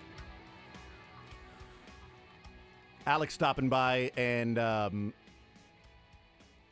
letting Sterling know about the Bucks 76ers game last night. Apparently, Alex, she's a Bucks fan. I found that out while she was wearing a Giannis Antetokounmpo jersey that she's a Bucks fan. So she wanted to make sure she came by and showed you her wearing her Bucks jersey as they knocked off the Sixers last night. Okay, no in the Embiid, opener. no Paul George, which, that's just, okay, basically every game that Now matters. the NBA investigation.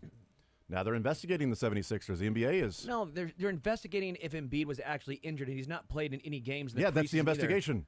He is injured. Why wouldn't he play? It was a home opener. He was listed as knee management. That's not an injury. It was the home opener. Right, I know. They should be investigated. He's perpetually injured. Right, but he wasn't listed with an injury. He was listed as knee management. Yeah, the way they list him is wrong, but he is injured. What's the injury? It's his knee. Knee what? Hurts. Hurt knee would have been better than knee management. Yeah. Knee management is dumb. Agreed. Yeah, you're quite literally saying we're managing his time or whatever. You know, but you wouldn't do it the home opener of the NBA season. Yeah. We're not going to let him play back-to-backs. What about the first game of the season? At home. A little more time to recover from that. So, yeah, how about that? Didn't play, now being investigated. So, don't worry. The process will work out. You still trust it? No. Oh, that's fine. You're fine, but you're a fan, which is good. So Yeah. stay with them. 913-381-810. Let's continue playing. Let's go to John next up on Sports Radio 810 WHB. John, sports or leisure, what side do you want to start with, bud? Well, let's start with sports. How about can I do the Chiefs Raiders question? It's open. Yes, yes, you can. The Chiefs had a back-and-forth game with the Raiders in the mid-'90s. Raiders were driving to win the game in overtime, but Tim Brown ran into a referee on his crossing route, and this player intercepted Jeff Hostetler and returned it for a touchdown to win the game. Who was it? Yeah, that lucky recipient was James Hasty. James Hasty, and that lucky recipient got a lucky recipient of a Marty Schottenheimer kiss on his forehead down in the end zone when everybody dogpiled on James Hasty. Schottenheimer laid a big fat smooch right on his forehead for helping them win that game and beating the Raiders, because we know what Raiders week meant to Marty. It meant everything to Marty. The guy was 18 wins and 21 tries against the Raiders. 18-3. I hear that's pretty good, Jason. I don't know what the record was after the Raiders. I know it wasn't great, but Raider week, damn it, they were winning. On to leisure with Sterling. We have sports nicknames, we have riddles, and we have Sterling's favorite albums, which is I name songs off of the album, and you tell me the album. Wow. So these are three tough categories. I think albums scare me, especially when I had no clue on your first album that you gave. You know AC/DC. Come on. Clearly he didn't. He had no clue. I would not have gotten I wouldn't have gotten AC/DC. So All right. if it's more mainstream than AC/DC, but That's amazing. What? Yes. More? I've never heard more NSYNC. More mainstream than AC/DC. all Metallica. right, you know what? Let's do albums. Oh, wow. Let's do albums. You don't have to do albums. I'm Do gonna embrace my fear. Do riddles or nicknames. All right, I'll give you Do what'll two. help you win. I'll give you three opportunities. You can pick. Wow. You can pick an album from Kiss, Rush, or Van Halen. Which one do you know better? Oh my gosh. At this point, you just say riddles. Like none of the above. Let's say Van Halen. We'll go Van Halen. All right, Van Halen. All right. This one had probably the most famous one. It had "Jump on It," "Panama," "Drop Dead He Legs." did jump on it. Jump on it. Jump on it. You're gonna Kansas confuse City. him. Jump on it. Jump on it. That was Van Halen the whole time. Also, House of Pain was on this album. By the way, I'm not even kidding. It's the last song. Jump on this around. album. Hot for Teacher was on it. Top Jimmy, Drop Dead Legs, I'll Wait, which was also partly written by Michael McDonald. Jump and Panama. The Seahawks head coach? This was the last album for a long time with David Lee Roth. Okay, so this might be the one Van Halen album I think I know, and I'll give one guess. If I'm right, I'm right. If I'm wrong, so be it. Is it 1984? It is 1984, baby. You nailed it. See? Thank God. Face your fears. But didn't that album come out in 83, though? I just looked it up, so I just, I totally made it up. On to the, no, that's a winner. That's a winner. That's a winner. You got James Hasty, and you got 1984. Well done. We'll put you on hold, John. Get your information. Congratulations, sir. Thank you. Look at that. $25. Johnny's Tavern. Face Heading your hit. See, fears. Faces Fears in 1984. was the name of the album. I looked it up and saw that the name of the album was 1984, and then it said it came out in December of 83. Shockingly, I didn't give him Van Halen or Van Halen 2. Oh, well. Did they have albums named just Yes. Van Halen? Oh, Yeah. that would have been great. Let's go to Avery next up on Sports Radio 810 WHB. Avery, sports or leisure, what side would you like to start with, sir? I'll do Chiefs Raiders. Chiefs Raiders for you. Okay. In the 1991 wild card game, the Chiefs beat the Raiders 10-6.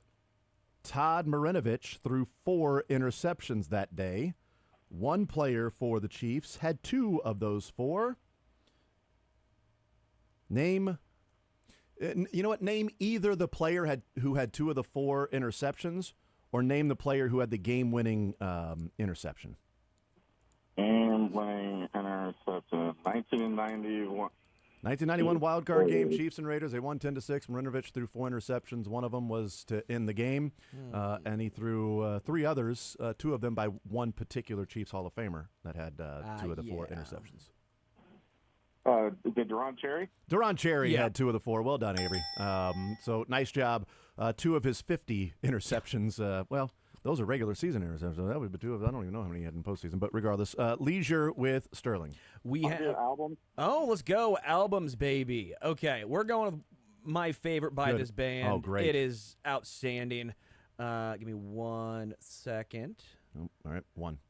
No, come 98 on. degrees. No, it's not 98 degrees. In sync. Crisscross. Paula Cole. Room Service, Two Timer, Ladies in Waiting, Get Away, Rock Bottom, Come On and Love Me, Anything for My Baby, She, Love Her All I Can, and the final song on this album that made it so big, Rock and Roll All Night. This is Kiss. This is Kiss.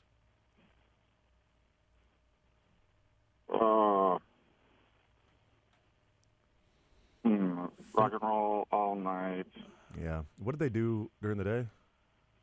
Were they dressed to kill during the day? Yeah, baby. look at Did that. you know that, Avery? Did you look that up? Come on. I feel like we have a trust factor here, Avery. Are we in the trust tree? Are we in the circle of We're in trust? the I thought trust tree, I thought we were in Avery. the circle of trust. Triangle. You, me. Actually, make it a polygon. No, what's the 4-1? Quadrilateral with Dylan. Dylan's in there. Yep, that's right. We're Love it. all trust. We're quadrilaterals. Those are 4 sides that are all laterals, the 2 sides to each other, opposite, and there's a quad of them. And Avery, you've got $25 heading to Johnny's Tavern, right? Yeah, yeah, he got it. Yeah, that's right. So he got.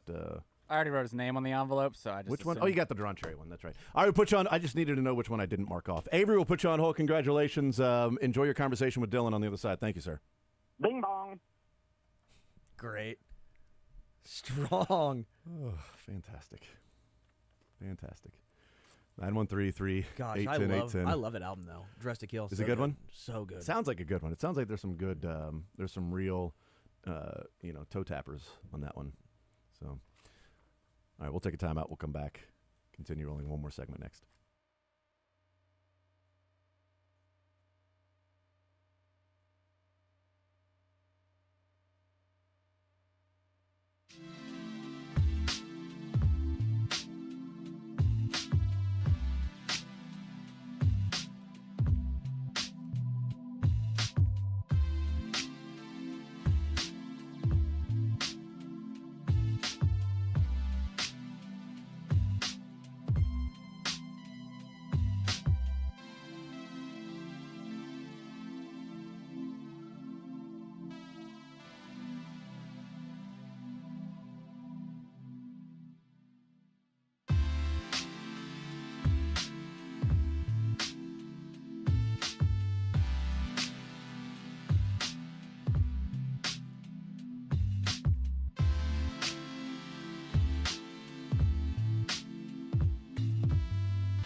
Any questions you did not get answers to on Sports or Leisure? No, because all the contestants were phenomenal. Oh, okay.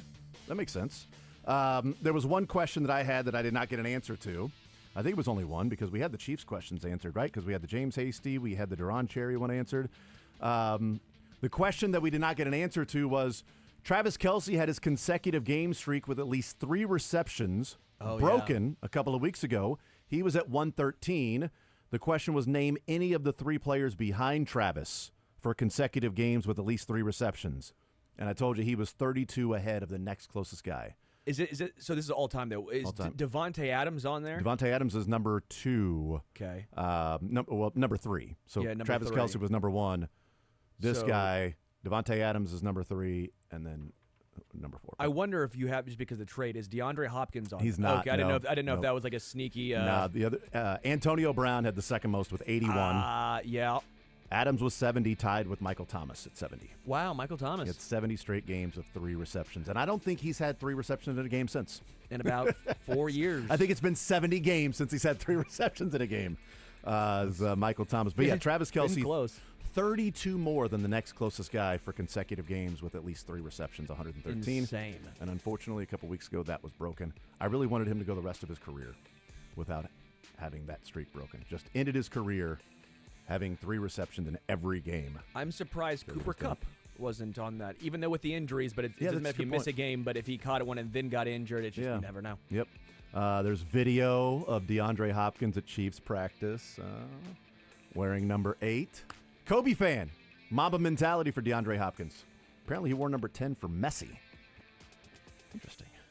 Program next.